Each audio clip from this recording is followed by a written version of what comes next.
अध्याय 161 योद्धाओं की नदी। अनुवादक नोवेल सागा। संपादक नोवेल सागा। शी म्यू और राजकुमारी हुओ वू पहाड़ी गुफा से निकलकर उत्तर की ओर चल पड़े।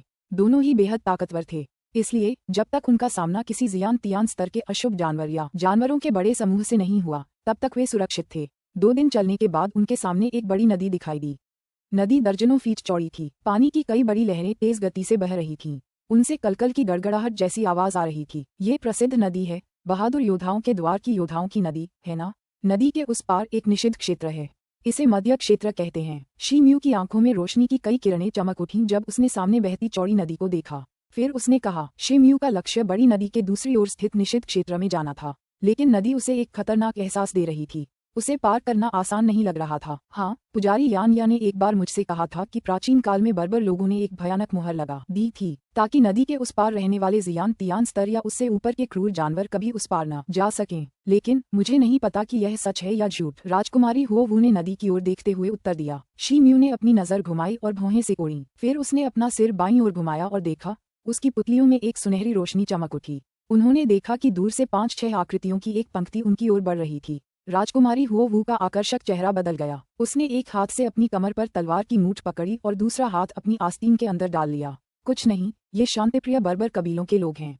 शी म्यू की आंखों की सुनहरी चमक गायब हो गई। फिर उसने धीमी आवाज में उसे बताया। राजकुमारी हुओ वू के चेहरे पर आश्चर्य के भाव उभर आए। उसने कई साधना विधियों का अभ्यास करके अपनी दृष्टि बढ़ा ली थी, फिर भी वह दूर से आते इन आदमियों को स्पष्ट रूप से नहीं देख पा रही थी। लेकिन शी म्यू इतनी लंबी दूरी तक देखने में अद्भुत रूप से सक्षम थी। उसने शी म्यू की ओर देखा। जब से वे समुद्री जाति की संत से मिले थे, तब से वह रहस्यमयी पर्दों की परतों में लिपटा हुआ लग रहा था, और वह तब से इन परतों के पार देखना चाहती थी। थोड़ी देर बाद शांतिपूर्ण बर्बर लोग निकट आ गए। राजकुमारी हुओ वू का चेहरा उतर गया क्योंकि शी म्यू की बातें सच निकलीं। समूह के आगे 2 लोग आगे चल रहे थे। उनमें से एक ने ग्रीन टूथ जनजाति के कपड़े पहने हुए थे और लगभग 30 साल का लग रहा था। दूसरे व्यक्ति का ऊपरी शरीर नंगा था, लेकिन उसके सिर पर एक सुनहरे पंख का मुकुट लटका हुआ था। ये गोल्डन फेदर जनजाति का प्रतीक था, 4 शांतिपूर्ण बर्बर जनजातियों में से एक। दोनों लोगों के शरीर के चारों ओर एक शक्तिशाली आभा थी। वे उच्च स्तरीय होउ तियान योद्धा थे। कुछ अन्य पुरुष उनकी तुलना में थोड़े कमजोर लग रहे थे, लेकिन उनमें भी एक उन्नत स्तर के होउ तियान योद्धा जैसी शक्ति थी। वे आपस में बातें कर रहे थे। मध्यम स्तरीय होउ तियान योद्धा जैसी शक्ति के साथ शी म्यू उनके सामने तुच्छ लग रहा था। तो ये मानव जाति के हमारे महान अतिथि हैं। ग्रीन टूथ जनजाति के बड़े आदमी ने अपने चेहरे पर मुस्कान लाकर स्नेहपूर्वक उनका अभिवादन किया। भाई मो लांग, राजकुमारी हुओ वू ने चेहरे पर मुस्कान के साथ उत्तर दिया। शी म्यू राजकुमारी हुओ वू से आधा कदम पीछे खड़ा था। वह भी उन्हें देखकर मुस्कुराया। पवित्र पर्वत पर पहुंचने के बाद वह और राजकुमारी हुओ वू ग्रीन टूथ जनजाति के साथ रुके थे, इसलिए ग्रीन टूथ जनजाति के लोग उन्हें थोड़े परिचित लग रहे थे। दरअसल वे मो लैंग से पहले भी 2 बार मिल चुके थे। मैं तुम्हें गोल्डन फेदर जनजाति के भाई जिन हुआंग से मिलवाता हूँ। मो लैंग जोर से हंसा। फिर उसने सिर पर सुनहरे पंखों की कलगी बुन रहे उस युवा बर्बर की ओर उंगली उठाई और कहा। पंखदार कलगी वाला युवक चुप था। उसके चेहरे पर एक ठंडा भाव था। राजकुमारी हुओ वू और शी म्यू ने उसकी ओर सिर हिलाया, लेकिन कुछ नहीं कहा। भाई जिन के भी कुछ शिष्टाचार हैं। हुओ वू को जिन हुआंग का उनके प्रति रूखा व्यवहार बुरा नहीं लगा, बल्कि वह हंसी और बोली। शी म्यू ने जिन हुआंग की ओर देखा और उसकी पीठ पर लटके गोलाकार किनारे वाले विशाल ब्लेड की ओर देखा। किनारे पर आरी जैसे दांत थे और उससे एक घनी ठंडी रोशनी निकल रही थी। वह मन ही मन हैरान हुआ। गोलाकार किनारों और आरी जैसे दांतों वाली इस चीज की सतह पर उसे कुछ जादू टोने के निशान दिखाई दे रहे थे। ये साफ तौर पर एक जादू टोना करने वाला औजार था, और इसका स्तर भी कम नहीं था। यह निश्चित रूप से एक मारक हथियार था। शी म्यू उस ठंडे बर्बर को देखते हुए विचारों में खो गया। जिन हुआंग को अजीब लगा और उसने अपना सिर घुमाकर शी म्यू की ओर देखा। उनकी नजरें मिलते ही शी म्यू के विचारों का सिलसिला टूट गया। उसकी आंखों में हल्की सी चुभन महसूस हुई, लेकिन उसके चेहरे के भाव नहीं बदले। शी म्यू ने मुस्कुराहट दिखाई, लेकिन जिन हुआंग ने नजरें फेर लीं। जिन हुआंग ने अपनी भौहें ऊपर उठाईं। फिर उसने शी म्यू की तरफ कुछ नजरें घुमाईं। फिर वह धीरे से वहां से चला गया। मो लैंग ने बाकी 4 बर्बर लोगों का परिचय कराया। उनमें से 2 सुंदर गौज जनजाति से थे और बाकी 2 क्रोहॉन जनजाति से थे। इन शांतिप्रिय बर्बर लोगों में कोई समानता नहीं थी, लेकिन उनके विचार एक जैसे थे। दरअसल उनके बीच सौहार्दपूर्ण संबंध थे। भाई मो लैंग, मुझे समझ नहीं आ रहा कि तुम लोग योद्धाओं की नदी पर क्यों आए हो। क्या बात है? वे कुछ देर बातें करते रहे। फिर राजकुमारी हुओ वू ने मुद्दे पर आकर पूछा। हम पिछले 2 दिनों से साथ हैं। कुछ समय पहले हमने पास के इलाके में 2 खूंखार जानवरों का शिकार किया था। अब हम दूसरे शिकार की तलाश में हैं। अगर तुम्हारा कोई खास निशाना नहीं है तो तुम भी इस सफर में हमारे साथ क्यों नहीं चलते? मो लैंग ने हंसते हुए कहा। खैर, यह निषिद्ध क्षेत्र वाकई बहुत खतरनाक है, इसलिए साथ यात्रा करना ज्यादा सुरक्षित रहेगा। राजकुमारी हुओ वू ने शी म्यू से नजरें मिलाईं। फिर उसने सौहार्दपूर्ण ढंग से सिर हिलाया। ये बहुत बढ़िया है। मोलैंग के चेहरे पर खुशी के रंग उभर आए और वह खिलखिलाकर हंस पड़ा। वे शी म्यू से ज्यादा बात नहीं करते थे क्योंकि वह सिर्फ एक होutian मध्यम स्तरीय योद्धा था। हालांकि वे हुओ वू की ताकत को लेकर बहुत आशावादी थे। आखिरकार मानव जाति के संघ ने ही उसे भेजा था, तो उसके पास जरूर ढेर सारे खजाने होंगे। हम कहाँ जा रहे हैं? क्या तुम्हारे पास कोई योजना है? राजकुमारी हुओ वू ने पूछा। जाने के लिए कोई खास जगह नहीं है, हम बस योद्धाओं की नदी के किनारे किनारे जितना हो सके जाना चाहते हैं और कुछ होutian जैसे खतरनाक जानवरों का शिकार करना चाहते हैं, मोलांग ने कहा। लेकिन असली शिकार तो नदी के उस पार ही होगा। राजकुमारी हुओ वू की खूबसूरत पुतलियां चमक उठीं। फिर उसने कहा। ये सुनकर बर्बर लोग अचंभित रह गए। राजकुमारी हुओ वू, क्या आप ये कहना चाह रही हैं कि आप नदी के दूसरी ओर जाना चाहती हैं?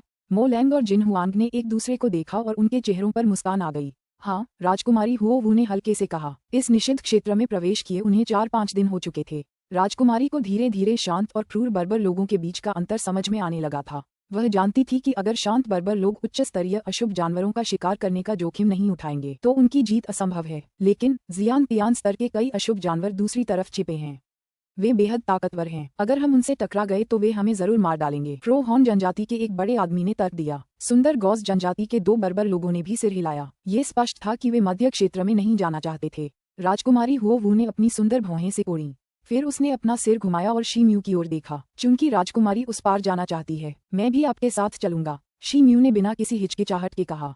क्रो हॉर्न जनजाति और सुंदर गॉज जनजाति के 4 पुरुषों ने ये सुनकर शी म्यू की ओर घृणा से देखा। शी म्यू इन लोगों के साथ निषिद्ध क्षेत्र में प्रवेश करने के लिए तैयार था, लेकिन वह केवल एक मध्यम स्तरीय होutian योद्धा था, इसलिए यह एक चमत्कार ही था कि वह अभी भी जीवित था।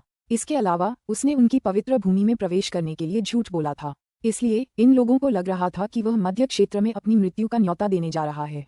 तुम दोनों क्या कहते हो? राजकुमारी हुओ वू ने क्रो हॉर्न और ब्यूटीफुल गॉस ट्राइब्स के 2 लोगों पर ध्यान नहीं दिया।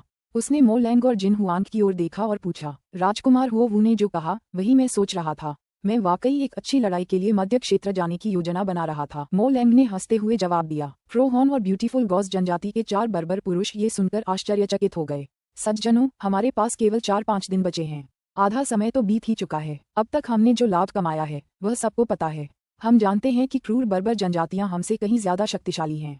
अगर हम ये जोखिम नहीं उठाएंगे तो हम इस प्रतियोगिता को जीतने का मौका गंवा देंगे, मोलैंग ने भारी स्वर में कहा। ये सुनते ही सुंदर गॉज जनजाति के 2 पुरुषों के चेहरे पर थोड़ी झिझक दिखाई दी। भाई मोलैंग, हमें माफ कर दीजिए, हम सेंट्रल रीजन में जाने के लिए राजी नहीं हो सकते। ये प्रतियोगिता जरूरी है, लेकिन हम अपनी जान को इतना खतरे में नहीं डाल सकते। इसलिए अगर आप सेंट्रल रीजन में जाने पर अड़े हैं तो हमें यहाँ से अलग होना पड़ेगा। क्रो हॉर्न जनजाति के एक घमंडी बर्बर व्यक्ति ने सिर हिलाते हुए कहा। ठीक है, मैं तुम्हें मजबूर नहीं कर सकता, मोलैंग ने अपनी भौहें सिकोड़ी और सिर हिलाया। क्रो हॉर्न जनजाति के 2 लोगों ने हाथ जोड़कर अभिवादन किया और मुड़कर दूर चले गए। भाई मोलांग, मध्य क्षेत्र हमारे लिए बहुत खतरनाक है। हम भी इस ऑपरेशन में आपकी मदद नहीं कर सकते। ब्यूटीफुल गॉस जनजाति के 2 लोगों के चेहरे पर माफी के भाव उभर आए और वे शर्मिंदगी भरे लहजे में बोले, तुम दोनों बहुत विनम्र हो। वह इलाका बेहद खतरनाक है। जाहिर है कि तुमने तय कर लिया है कि क्या करना है, मोलैंग ने अफसोस से मुस्कुराते हुए जवाब दिया। सुंदर गॉस जनजाति के 2 लोगों ने हाथ जोड़कर अभिवादन किया। फिर वे भी दूर किसी जगह की ओर चल पड़े, लेकिन वे कौवासीन जनजाति के 2 लोगों की दिशा में नहीं गए। अब उस जगह पर सिर्फ शी म्यू, राजकुमारी और बाकी 2 लोग ही बचे थे। कुछ देर तक कोई नहीं बोला। अब हम सिर्फ 4 लोग बचे हैं।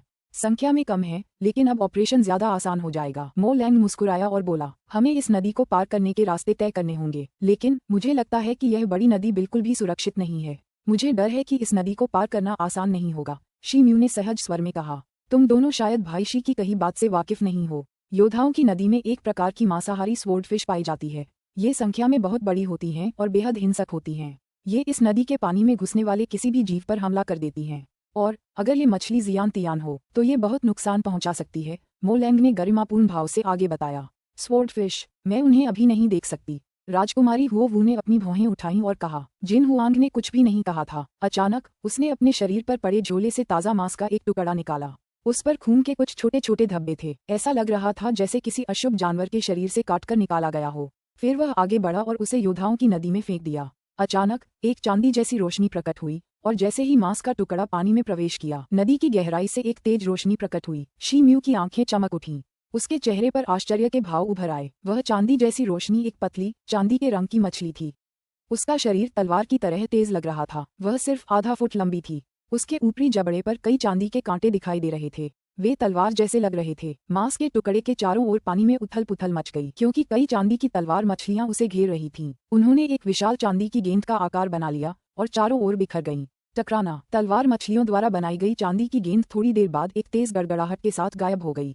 फिर मछलियां वापस नदी की गहराई में तैर गईं। वे पलक झपकते ही बिना किसी निशान के गायब हो गईं। ताजे मांस का टुकड़ा भी गायब हो गया था। मांस का नामोनिशान भी नहीं बचा था। अध्याय 162। हरा पाला फल। अनुवादक नोवेल सागा संपादक नोवेल सागा। पानी की सतह लहरों में ऊपर नीचे हो रही थी। राजकुमारी हुओवू ने अपनी भौहें सिकोड़ी और पानी की लहराती सतह को देखकर गहरी सांस ली।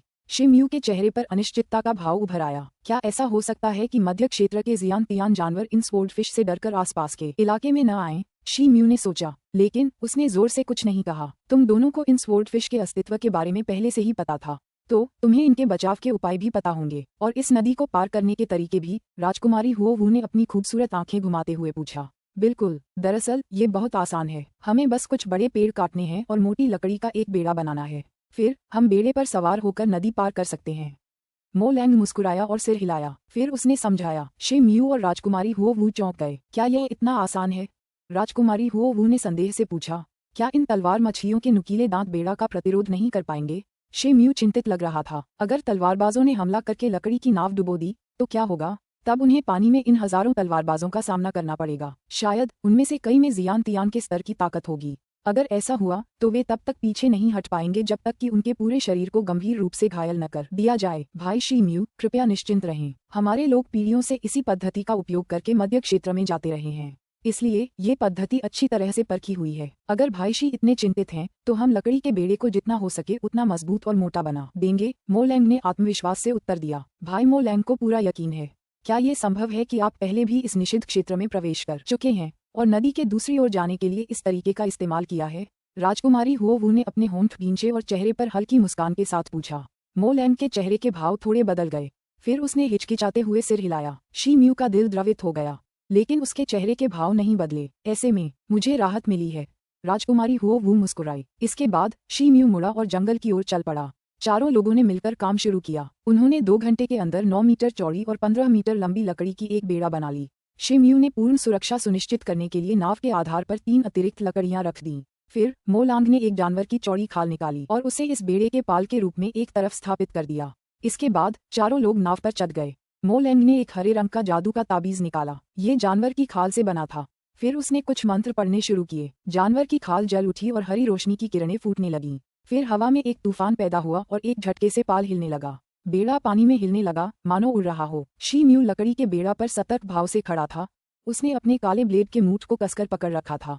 इसके अलावा उसने अपने दूसरे हाथ की आस्तीन में एक काले जानवर की खाल से बना जादुई ताबीज भी छिपा रखा था। यह वही जादुई ताबीज था जो उसने भयंकर सांप जनजाति के गंजे बर्बर से चुराया था। उस समय उसे 2 मंत्र मिले थे, लेकिन उनमें से एक को उसने पहले ही सक्रिय कर लिया था। उसने पाया कि इस जादुई मंत्र में निहित जादू टोना निम्न स्तरीय वायु गुण जादू मंत्र पवन पंख तकनीक से काफी मिलता जुलता था। यह इतनी तेज आंधी को आकर्षित कर सकता था कि आदमी हवा पर सवार होकर कुछ दूर तक उड़ सकता था।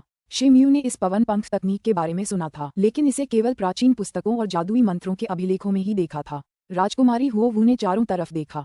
उसने अपने हाथ अपनी आस्तीनों में डाल लिए थे। ऐसा लग रहा था जैसे उसने अपनी आस्तीनों के गुप्त भाग में कुछ जीवन रक्षक जादुई ताबीज भी पकड़े हों। मो लैंग और जिन हुआंग पहले भी योद्धा नदी पार करने के लिए इसी तरीके का इस्तेमाल कर चुके थे, इसलिए उनके चेहरे के भाव अपेक्षाकृत शांत थे। सौभाग्य से मो लैंग का तरीका बहुत काम आया। वे पूरे रास्ते लकड़ी के बेड़ा पर बैठे रहे, मानो साधारण नदी के पानी में यात्रा कर रहे हों। उन्हें कोई दुर्घटना नहीं हुई। जैसे ही लकड़ी का बेड़ा सुरक्षित रूप से किनारे पर पहुंचा, शिम्यू किनारे पर कूद पड़ा। जमीन पर पैर जमाते ही उसे मन में शांति का एहसास हुआ। फिर उसने पवन पंख तकनीक का जादुई जादू सुरक्षित रखा और चारों ओर देखा। वह चौंक गया। नदी पार करते समय वह सतर्क था, इसलिए उसने पहले आसपास के माहौल का जायजा नहीं लिया था। लेकिन अब उसे एहसास हो गया था कि नदी ने इस इलाके को 2 हिस्सों में बांट दिया है, और जमीन का ये हिस्सा दूसरे हिस्से से बिल्कुल अलग है। फूलों, पौधों और पेड़ों की प्रजातियां लगभग एक जैसी थीं, लेकिन उनका आकार नदी के उस पार के पेड़ों से 2 गुना बड़ा था। तुम दोनों मध्य क्षेत्र से परिचित हो, तो हमें पहले कहाँ जाना चाहिए? राजकुमारी हुओवू की आवाज गूंजी। राजकुमारी, कृपया एक क्षण रुकिए। भाई जिन, अब आपकी बारी है।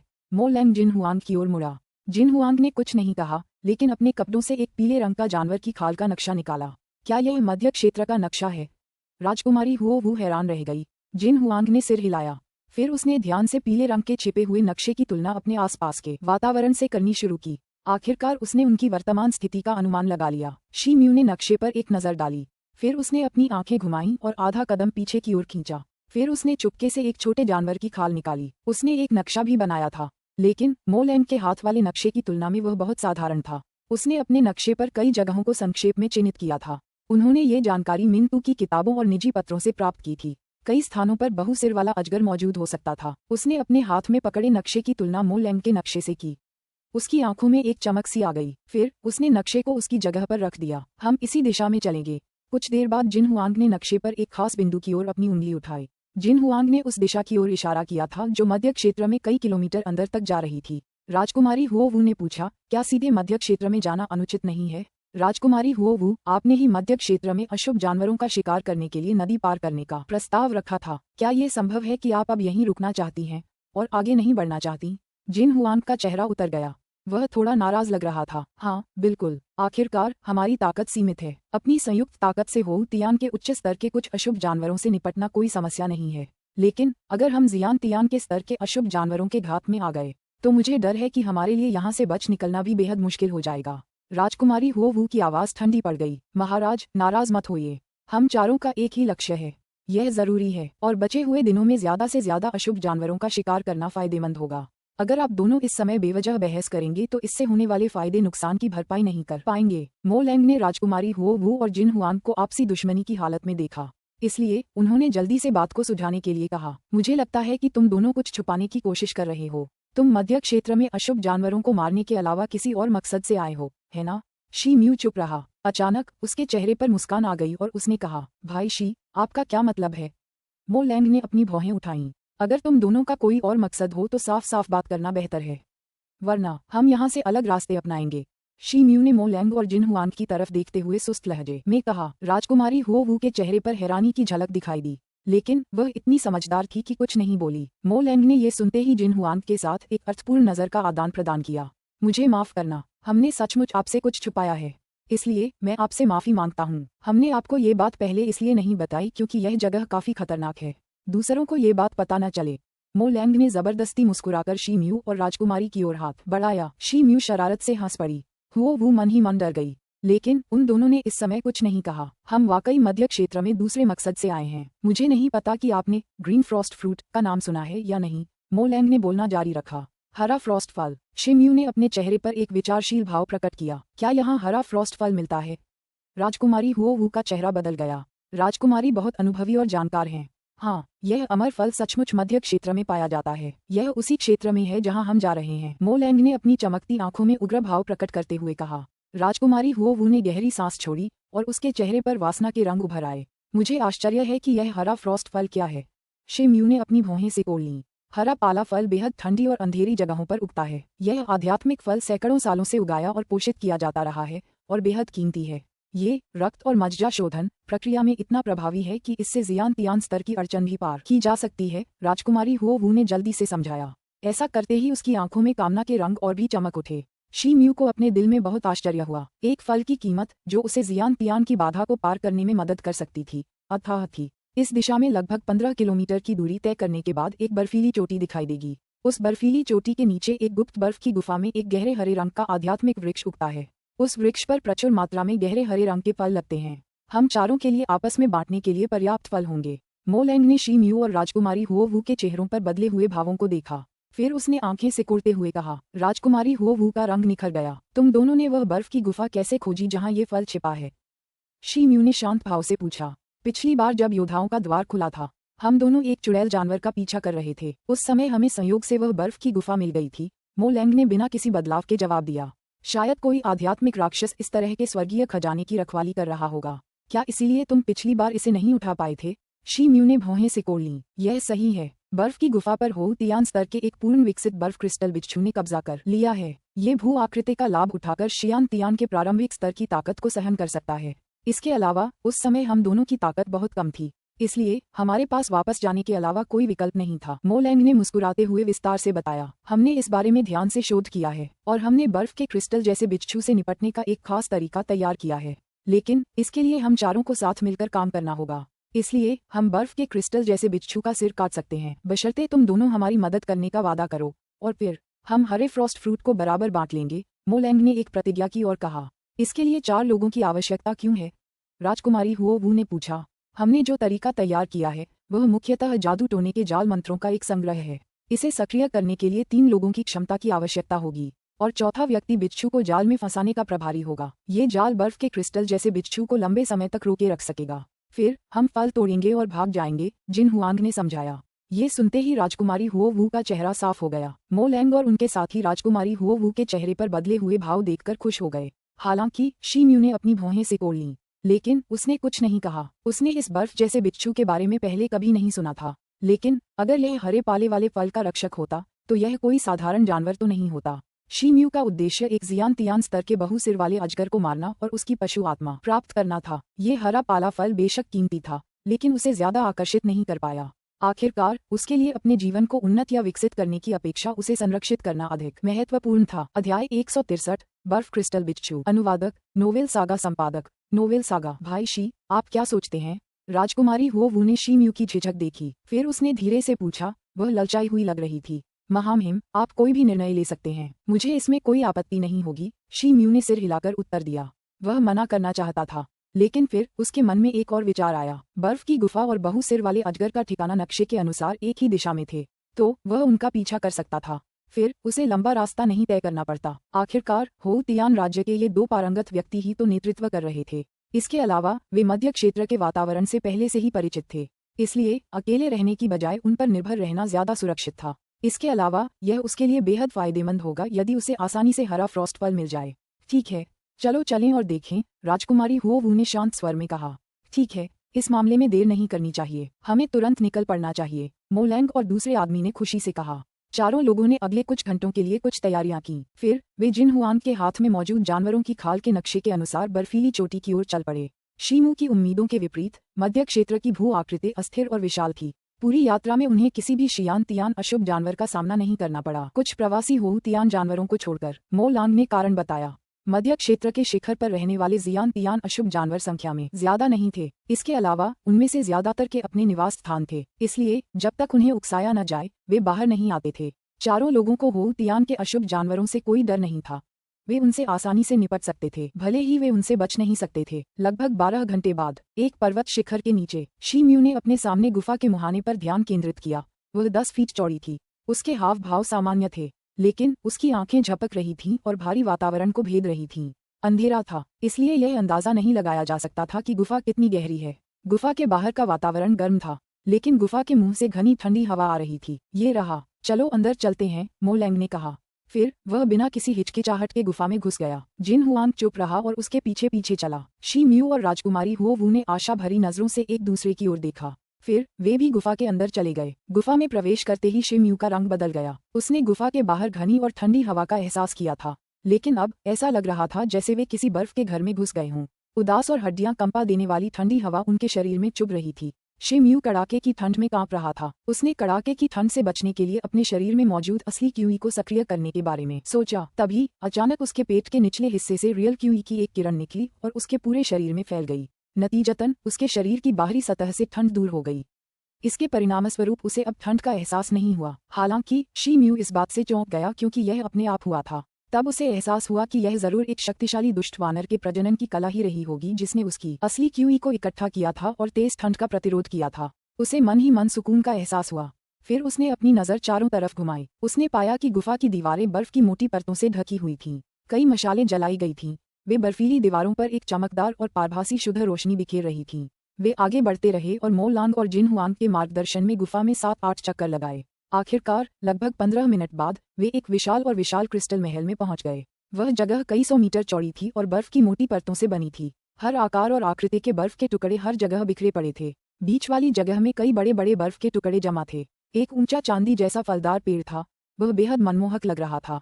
पेड़ के सामने एक ठंडा और गहरा तालाब था। उसकी परिधि 200-300 फुट थी। वह बर्फ की मोटी परत से ढका हुआ था। चांदी के पेड़ पर कोई पत्तियां नहीं थीं, बस नंगी शाखाएं थीं। उन शाखाओं से 5 हरे फल लटक रहे थे। वे मुट्ठी जितने बड़े थे।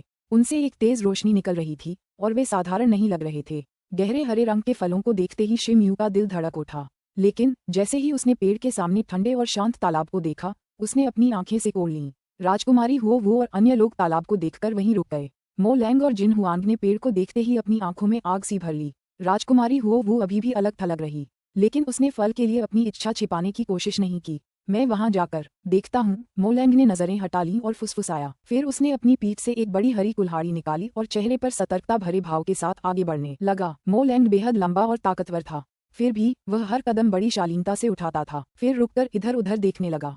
जब उसे यकीन हो गया कि कुछ भी असामान्य नहीं है तो वह फिर से चलने लगा। पूरी जगह खामोश थी। अगर मो लैंग ने जिक्र न किया होता तो शी म्यू को पेड़ की रखवाली कर रहे हो तियान के एक उत्कृष्ट स्तर के बर्फ क्रिस्टल बिच्छू की मौजूदगी का अंदाजा भी न होता। थोड़ी देर बाद मो लैंग ठंडे तालाब से लगभग 100 मीटर की दूरी पर पहुंच गया। वह एक बड़े बर्फ के टुकड़े के पीछे छिप गया और हर तरफ देखने लगा। आखिरकार उसकी नजर ठंडे तालाब पर पड़ी। उसने मन ही मन कुछ बुदबुदाया और फिर चेहरे पर गंभीर भाव लिए हाथ उठाया। वह बर्फ के टुकड़े के पीछे ही रहा और अपने हाथों से एक अजीब सा इशारा करने लगा। ये देखकर शी म्यू और अन्य 2 लोग चुपचाप मो लैंग की दिशा में चलने लगे। आखिरकार वे बर्फ के टुकड़े के पीछे पहुंच गए। फिर उन सभी ने अपनी छाती से जानवरों की खाल से बने काले त्रिकोणीय झंडे निकाले। हर झंडे के बीच में एक जीवंत और सजीव मकड़ी बनी हुई थी। वह बेहद खतरनाक लग रही थी। बर्फ के क्रिस्टल जैसा बिच्छू इस ठंडे तालाब के अंदर होगा। मैं इस बिच्छू को बाहर निकालूंगा, फिर तुम लोगों को उसे फंसाना होगा। उसके बाद मैं हरा फ्रॉस्ट फ्रूट ले लूंगा और हम जिस रास्ते से आए हैं वहां से तुरंत पीछे हट जाएंगे। मो लैंग ने धीमे स्वर में कहा। शी म्यू और बाकी 2 लोग ठंडे तालाब के पास गए और एक बर्फ के टुकड़े के पीछे छिप गए। फिर उन्होंने ठंडे तालाब को घेर लिया और सींग जैसी आकृति बना ली। फिर तीनों लोगों ने अपनी जीभें काट लीं और अपने हाथों में लिए हुए जानवरों के झंडों पर अपना खून छिड़क दिया। झंडे पर सफेद मकड़ी और चुड़ैल के चित्र पल भर में खून के लाल रंग में बदल गए। धीरे धीरे हिलते हुए वह मानो जिंदा हो गया हो। फिर उन्होंने अपनी असली क्यूई झंडे में उड़ेल दी। अचानक झंडे पर लगी लाल मकड़ी ने अनगिनत पतले और पारदर्शी धागे छिड़क दिए। वे तालाब की सतह पर बहने और एक साथ मुड़ने लगे। फिर उन्होंने एक विशाल और पारदर्शी जाल का आकार ले लिया। धागे चमकते और थोड़ी देर बाद गायब हो गए। मो लैंग ने ये देखकर सिर हिलाया। उसके शरीर से एक हरी रोशनी निकली और उसकी आकृति चमक उठी। फिर वह चांदी के फल वाले पेड़ की ओर दौड़ा। कुछ ही सांसों में वह पेड़ के नीचे पहुंच गया। इसके बाद वह उछलकर चांदी के फल वाले पेड़ की ओर बढ़ गया, एक बंदर की तरह।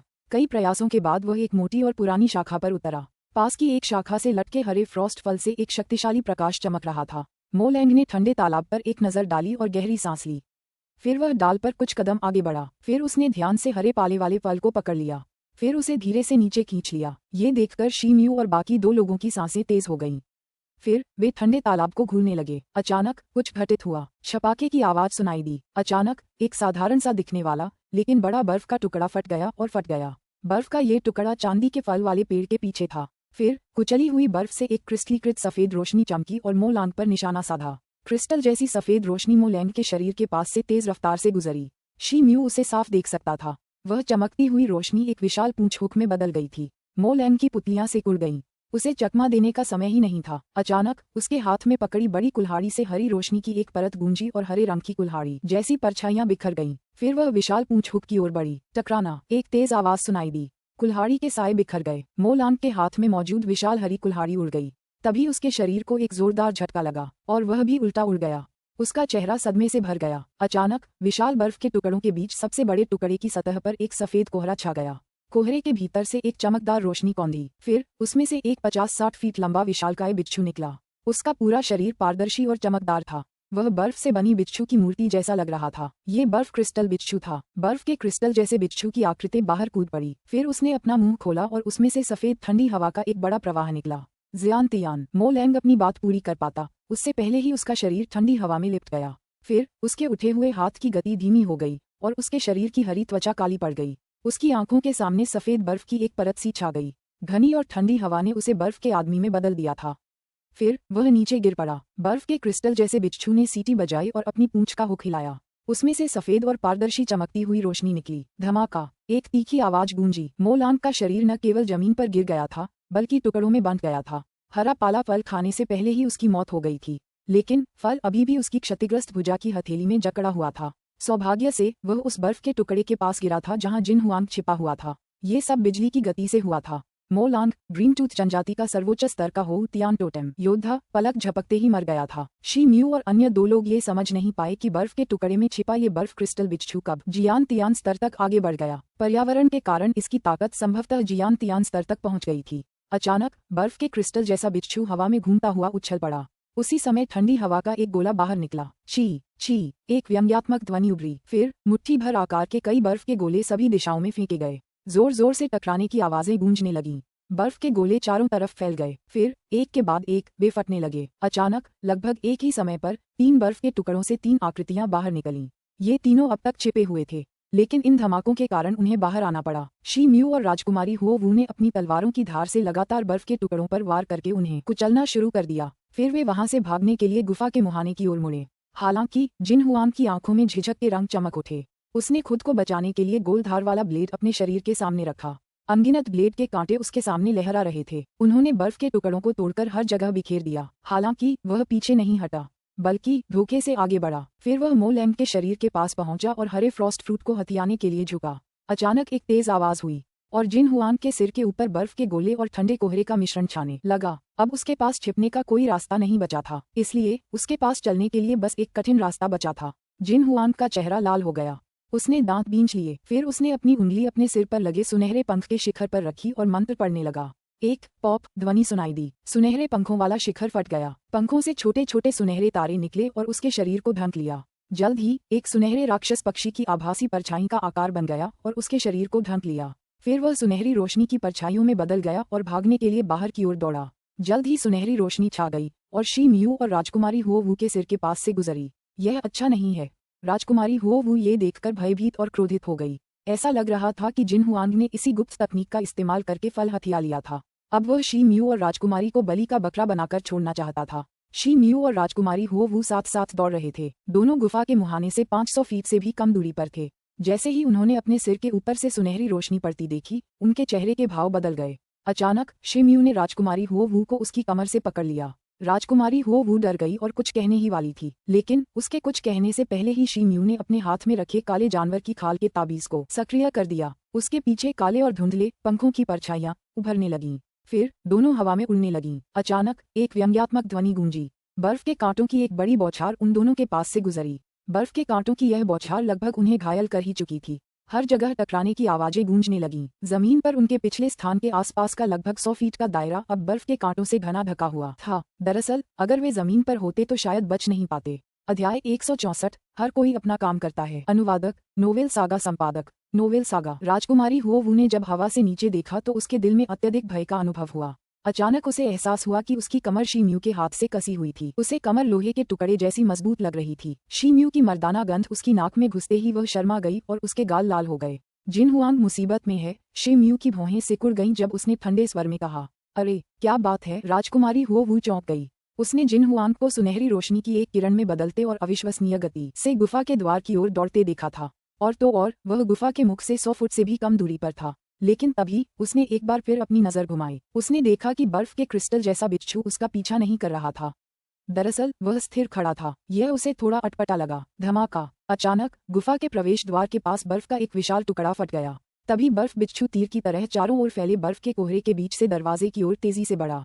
उसने अपने शरीर से गुफा का दरवाजा बंद कर दिया। उसके शरीर से उठती ठंडी हवा अब थोड़ी कमजोर लग रही थी, लेकिन उसका कमजोर शरीर धीरे धीरे ठंडी बर्फ में बदल गया। बर्फ से सावधान रहो। राजकुमारी हुओ वू का रंग थोड़ा बदसूरत हो गया। शी म्यू का रंग भी गहरा हो गया। उसने अपने काले ब्लेड पर अपनी पकड़ और मजबूत कर ली। अचानक बर्फीला बिच्छू अपनी 2 छोटी टांगों को जमीन पर टिकाकर हवा में ऊंचा उछला। फिर उसने अपने विशाल चिमटों को हवा में उठाया और उन्हें दोनों तरफ से जोर से दबाया। पारदर्शी बर्फ के विशाल चिमटों का एक जोड़ा ठंडी हवा का झोंका लेकर जिन हुआंग की ओर चमका। फिर उन्होंने जिन हुआंग को उसकी सुनहरी रोशनी के साथ जकड़ लिया। अचानक जिन हुआंग के शरीर के चारों ओर की सुनहरी रोशनी बुझ गई। उसे पकड़े जाने के बाद से ही उसे जबरन बंद कर दिया गया था।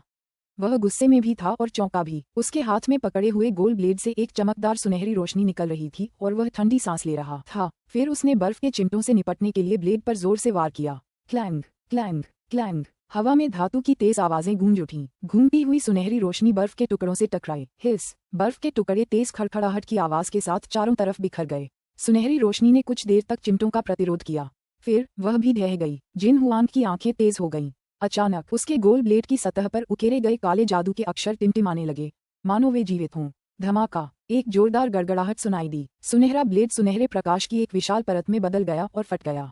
फिर बिच्छू के विशाल पंजे धुंध के बादल में बदल गए और हवा में गायब हो गए, जैसे तेज धूप में बर्फ गायब हो जाती है। जी जी की आवाज हवा में फैल गई। बिच्छू ने अपने मुंह से बर्फ की लपटों का एक विशाल विस्तार उगल दिया था। वह जिन हुआंग की ओर झपटा। जिन हुआंग का शरीर भागने की कोशिश करते हुए चमक उठा। लेकिन बर्फ की लपटें बहुत तेज थीं। इससे पहले कि वह समझ पाता कि क्या हो रहा है, उसके पैर जकड़ लिए गए और बर्फ में जम गए। उसका शरीर जमीन पर गिर पड़ा।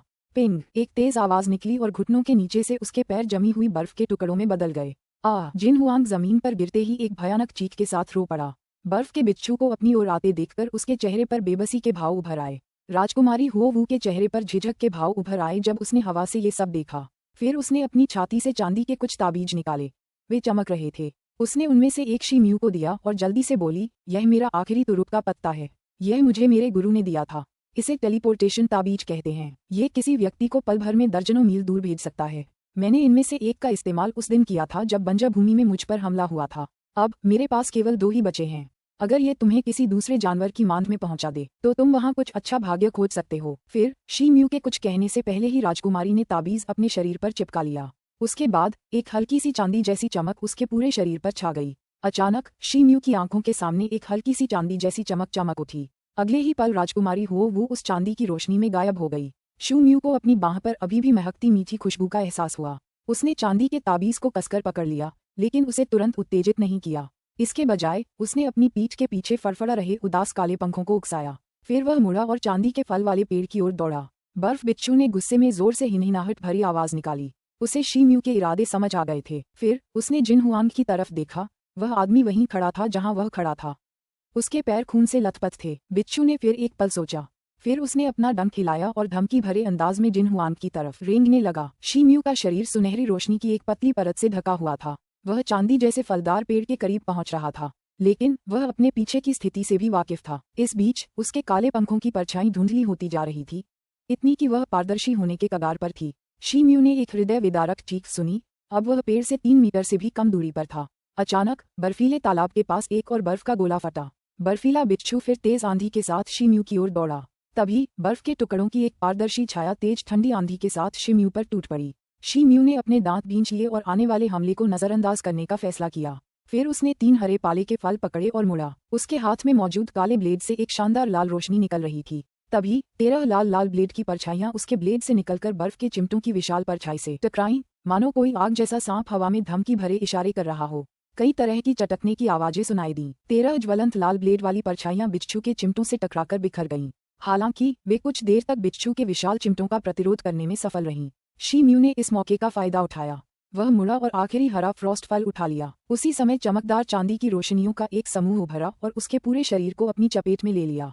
धमाका! एक जोरदार आवाज सुनाई दी। विशाल जमे हुए चिमटे शी म्यू के शरीर के चारों ओर फैली चांदी की चमक पर गिरे। इससे अचानक सुनहरी, चांदी और सफेद रोशनी फूट पड़ी। शी म्यू का रूप उसी समय धुंधला हो गया। फिर वह कांपने लगा। उसके बाद वह हवा में गायब हो गया। मध्य क्षेत्र के पहाड़ी इलाके में एक निचली जमीन पर चांदी जैसी रोशनी का एक विस्फोट हुआ। शी म्यू की आकृति रोशनी के अंदर से नीचे गिर पड़ी। वह कुछ देर तक जमीन पर लुढ़कता रहा। शी म्यू का चेहरा पीड़ा से विकृत हो गया था, लेकिन वह जल्दी से रेंगकर अपने पैरों पर खड़ा हुआ और अपने आप को संभाल लिया। शी म्यू बर्फ बिच्छू के आखिरी वार का पूरी तरह से विरोध नहीं कर पाया था। टेलीपोर्टेशन से पहले उसके शरीर ने बिच्छू के पंजे की लगभग आधी ताकत महसूस की थी। सौभाग्य से वह अपनी 13वीं श्रृंखला की आंधी बल ब्लेड कला से अधिकांशतः इसका प्रतिरोध करने में सक्षम था। इसके अलावा उस समय वह स्वर्ण कवच आकर्षण के संरक्षण में था। उसके शरीर के अंदर मौजूद यिन क्यूई ने भी एक महत्वपूर्ण भूमिका निभाई थी। इसने बिच्छू द्वारा अपने साथ लाई गई भयंकर और ठंडी हवा के अधिकांश प्रभाव का प्रतिरोध किया था। इसलिए शी म्यू बिच्छू के हमले से गंभीर रूप से घायल नहीं हुआ था। 4 हरे फ्रॉस्ट फलों को देखकर शी म्यू का हृदय खुशी से भर गया। उसने देखा कि उसका वर्तमान परिवेश बिल्कुल अलग था। उसके आसपास बर्फ से ढके पहाड़ों का जरा भी नामोनिशान नहीं था। इसके अलावा ये जगह एक शांत जगह लग रही थी, क्योंकि इसके आसपास अशुभ जानवरों का कोई नामोनिशान नहीं था। हालांकि शी म्यू को ये पता नहीं था कि राजकुमारी को कहाँ भेज दिया गया था। उसने एक हल्की आह भरी। फिर उसने एक कायाकल्प मंत्र निकाला और उसे अपनी पीठ पर लगे घाव पर चिपका दिया। शी म्यू 15 मिनट बाद एक विशाल पहाड़ की चोटी पर पहुंचा। उसके हाथ में जानवरों की खाल का नक्शा था। यह नक्शा शी म्यू को मिले मूल कच्चे नक्शे से काफी अलग था। साथ ही इस नक्शे पर कई नई जगहें भी दिखाई दे रही थीं। हालांकि यह नक्शा भी कुछ अलग नहीं था। शी म्यू ने पुराने नक्शे में कई नए स्थान जोड़कर उसे अपडेट कर दिया था, क्योंकि उसने मोलैम के नक्शे से ये नए निशान चुपके से याद कर लिए थे। शी म्यू लंबे समय से चंद्र निगलने की कला का अभ्यास कर रहे थे, इसलिए उनकी स्मरण शक्ति में सुधार के साथ साथ उनकी आध्यात्मिक शक्ति में भी अत्यधिक वृद्धि हुई थी। वे स्मरण शक्ति प्राप्त करने के बहुत करीब थे। शी म्यू ने अपने नक्शे से आसपास के इलाके की तुलना की और अपनी वर्तमान स्थिति पहचान ली। वह इस समय उत्तर पश्चिम दिशा में था और स्नो माउंटेन से लगभग 45 किलोमीटर दूर था। उसकी वर्तमान स्थिति एक बहुसिर वाले अजगर के बिल के भी पास थी। शी म्यू ने नक्शे को ध्यान से देखा, फिर वह पहाड़ से नीचे उतरा और उस जगह की ओर बढ़ने लगा। पर्वत शिखर से पश्चिम दिशा में लगभग 35 किलोमीटर आगे घना जंगल स्थित था। वाह वाह वाह! दौड़ती हुई लड़की की ओर दर्जनों काले गोल अखरोट फेंके गए, मानो कई तीर छोड़े जा रहे हों। ये लड़की कोई और नहीं बल्कि राजकुमारी हुओ वू थी। उसका चेहरा गुस्से से लाल था, उसका पूरा शरीर एक हल्के हरे रंग की रोशनी की परत से ढका हुआ था। वह घने जंगल में तेजी से आगे बढ़ रही थी, ऐसा लग रहा था मानो वह जंगल में तेजी से उड़ रही हो। चटक चटक! ये नट पत्थरों से भी ज्यादा सख्त थे। ये नट हर बार पेड़ों की छालों को कुचल देते थे, बल्कि ये छोटे पेड़ों को भी उखाड़ देते थे। ये काले नट संख्या में बहुत थे, उनमें बहुत ताकत थी, लेकिन उनमें से कोई भी अब तक राजकुमारी को नहीं मार पाया था। राजकुमारी हुओ वू का शरीर जंगल में बेहद फुर्ती से चल रहा था, मानो हवा में उड़ता हुआ रुई का फाहा। वह रास्ते भर इसी तरह अनगिनत हमलों से बचती रही। राजकुमारी का पीछा करते हुए 20 या उससे अधिक भूरे वानर एक पेड़ से दूसरे पेड़ पर पागलों की तरह कूद रहे थे। इनमें से हर एक वानर हो तियान के मध्य अवस्था के जानवर की तरह ताकतवर था। सबके हाथों में कई काले मेवे थे और वे उन्हें समय समय पर राजकुमारी पर फेंकते रहते थे। इस प्रकार वानरों और राजकुमारी ने सैकड़ों फीट की दूरी तय की। अचानक एक रोएदार वानर ने एक तेज और तीखी चीख मारी। इस वानर का पूरा शरीर काले बालों की एक परत से ढका हुआ था। चीख सुनते ही बाकी वानर रुक गए। उनमें से कुछ ने गुस्से में राजकुमारी की ओर हिनहिनाया, लेकिन फिर वे उस काले बालों वाले वानर के नेतृत्व में जिस रास्ते से आए थे उसी रास्ते से वापस जाने लगे। राजकुमारी हुओ वू कुछ देर और दौड़ती रही। आखिरकार जब उसने देखा कि वानर अब उसका पीछा नहीं कर रहे हैं, तो वह रुक गई।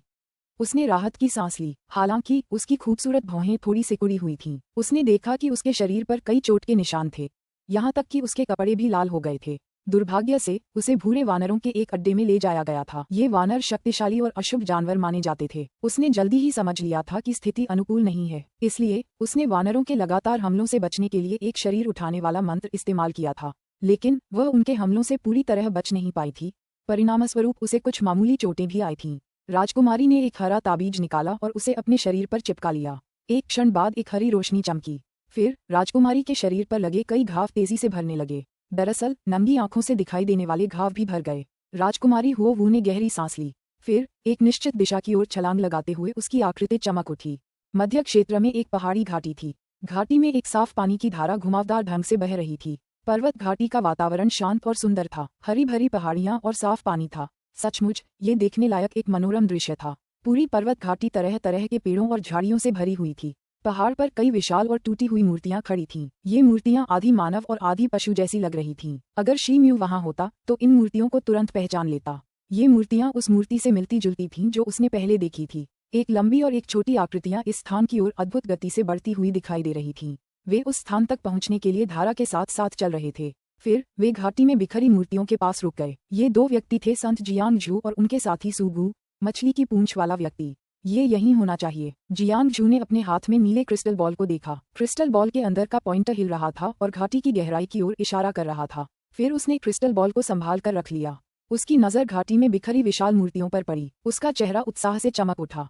वह पहाड़ी घाटी की ओर चल पड़ी। अचानक घाटी से सफेद रोशनी की एक मोटी लकीर निकली और बिजली की गति से जियांग झू पर टूट पड़ी। संती, सावधान! सूगू का चेहरा बदल गया। वह संतनी से बस कुछ ही कदम पीछे था। वह जानता था कि उसके पास संतनी को परछाई से बचाने के लिए पर्याप्त समय नहीं है, इसलिए उसे सचेत करने के लिए उसने जोर से चिल्लाया। जियांग झू को इस हमले की उम्मीद नहीं थी, लेकिन उसने तुरंत जवाब दिया। उसने अपना पैर जमीन पर टिकाया और तेजी से घूम गई। फिर वह कई फीट एक तरफ खिसक गई, मानो हवा में उड़ती हुई रुई की फांक। सौभाग्य से वह सफेद रोशनी से बच निकलने में कामयाब रही। हालांकि सफेद रोशनी ने भी तेजी से चक्कर लगाया, मानो जिंदा हो। फिर वह एक बार फिर उसकी ओर लपकी। धमाका! एक धीमी सी धमाकेदार आवाज सुनाई दी। सूगू अब तक सफेद परछाई के पास पहुंच चुका था। उसके हाथ में त्रिशूल से नीली रोशनी निकल रही थी और यह रोशनी उस अजीब सफेद रोशनी से टकरा रही थी। सफेद रोशनी में एक जबरदस्त शक्ति थी जिसने सूगू को एक कदम पीछे हटने पर मजबूर कर दिया। उसका रंग पीला पड़ गया। उसके हाथ में अभी भी त्रिशूल था, लेकिन टक्कर के असर से उसके हाथ सुन्न हो गए थे। सूगू को एक पल की राहत की जरूरत थी, लेकिन उसे ये देखकर सदमा लगा कि उसका त्रिशूल हिल नहीं पा रहा था। वह सफेद रोशनी में फंस गया था। उसका चेहरा भयानक रूप से पीला पड़ गया। वह सफेद रोशनी को घूरता रहा। आखिरकार उसे समझ आ गया था कि वो क्या है। यह मकड़ी के रेशम के गूंथे हुए धागे निकले। ये धागे मानव भुजा जितने मोटे थे। अध्याय 165, हताशा में जोखिम उठाना। अनुवादक, नोवेल सागा संपादक, नोवेल सागा। सफेद मकड़ी का रेशमी रेशम अपने निशाने से चूक गया था, लेकिन वह पीछे हट गया और उस त्रिशूल से लिपट गया जिसे सूगू अपनी ओर खींचने वाला था। हालांकि त्रिशूल के गिरने से पहले ही मकड़ी के रेशम पर एक नीली चमक खतरनाक गति से गिर पड़ी। स्नैप, मकड़ी का रेशम चटकने की आवाज के साथ टूट गया। जियांग झू मुठभेड़ स्थल के पास खड़ी थी। उसके बाएं हाथ में एक बहुरंगी मूंगा था और दाएं हाथ में एक छोटा घुमावदार सांप के आकार का नीला ब्लेड। घुमावदार ब्लेड से हल्की नीली चमक निकल रही थी। ऐसा लग रहा था जैसे कोई कीमती खजाना हो। ये स्पष्ट था कि मकड़ी का रेशम नीले चमक वाले इस घुमावदार ब्लेड से अलग हो गया था। बचा हुआ मकड़ी का रेशम चमक उठा और घाटी में डूब गया। धमाका, जंगल से एक तेज आवाज सुनाई दी। उसी समय एक विशाल साया जंगल से बाहर कूद पड़ा। यह एक विशालकाय मकड़ी थी, इंसान जितनी लंबी। इसका पूरा शरीर बड़े और मोटे तीखे बालों से ढका हुआ था। इसके अलावा इसकी पीठ पर काले और पीले निशान थे, बाघ की धारियों जैसे। मकड़ी के मुंह से 2 जहरीले नुकीले दांत निकले हुए थे। ये नुकीले दांत खंजर की तरह तीखे थे। इसके अलावा इनमें हरी चमक थी। मकड़ी की 4 आंखें थीं, सभी का आकार अलग अलग था। शियांग झू और सूगू को घूरते हुए उसकी आंखों से बर्फ जैसी चमक निकल रही थी। बाघधारी राक्षस मकड़ी। सूगू का चेहरा बदल गया। उसने घबराकर पुकारा, इसकी शक्ल तो देखो, लगता है कि यह हाल ही में जियांग क्षेत्र में पहुंचा है। अब मैं और भी दृढ़ हो गई हूं कि हमें इस घाटी में मौजूद चीजें हासिल करनी ही होंगी, जियांग झू ने हल्के से कहा। उसके हाथ में सांप के आकार का छोटा खंजर और बहुरंगी मूंगे से एक साथ तेज रोशनी निकल रही थी। मध्य क्षेत्र में किसी अन्य स्थान पर 5 बर्बर योद्धा एक घेरे में खड़े थे। ये सभी होutian के उत्कृष्ट योद्धा थे। बीच में एक विशाल रक्तलाल बाघ खड़ा था। ऐसा लग रहा था मानो वह इन लोगों से घिरा हुआ हो। वह विशाल बाघ शियांग स्तर का एक भयावह जानवर था, लेकिन उसके पिछले एक पैर में हड्डी का भाला घुस गया था। इस चोट के कारण बाघ पूरी तरह लंगड़ा रहा था। ये 5 लोग एक क्रूर बर्बर जनजाति के थे।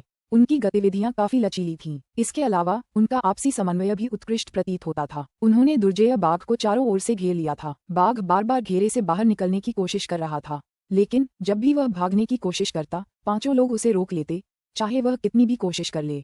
पास ही एक जगह पर जमीन पर 4-5 बर्बर लोगों की लाशें पड़ी थीं। इन लाशों से अभी भी खून बह रहा था। ऐसा लग रहा था कि इन बर्बर लोगों को बहुत दर्दनाक मौत मिली होगी।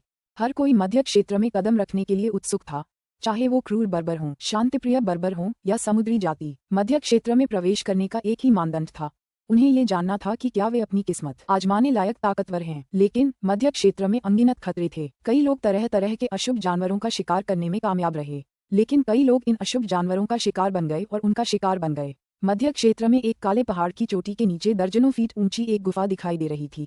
वहां बहुत अंधेरा और नमी थी। गुफा की जमीन और दीवारों पर हरी काय उगाई थी। गुफा के पास एक बड़ी चट्टान के पीछे एक छाया छिपी थी। उसने अपना सिर बाहर निकाला और गुफा के अंदर झांका। वह शीम्यू था। उसकी हालत ठीक नहीं लग रही थी। उसकी आंखों में खून की मोटी परत जमी हुई थी और उसका रंग बेहद कमजोर और पीला लग रहा था। सेंट्रल रीजन में प्रवेश किए हुए 3-4 दिन बीत चुके थे और प्रतियोगिता के लिए निर्धारित 10 दिनों में से केवल 2 ही दिन बचे थे। वह मिंतू से मिले नक्शे की मदद से लगातार बहुसिर वाले अजगर के निशान ढूंढ रहा था।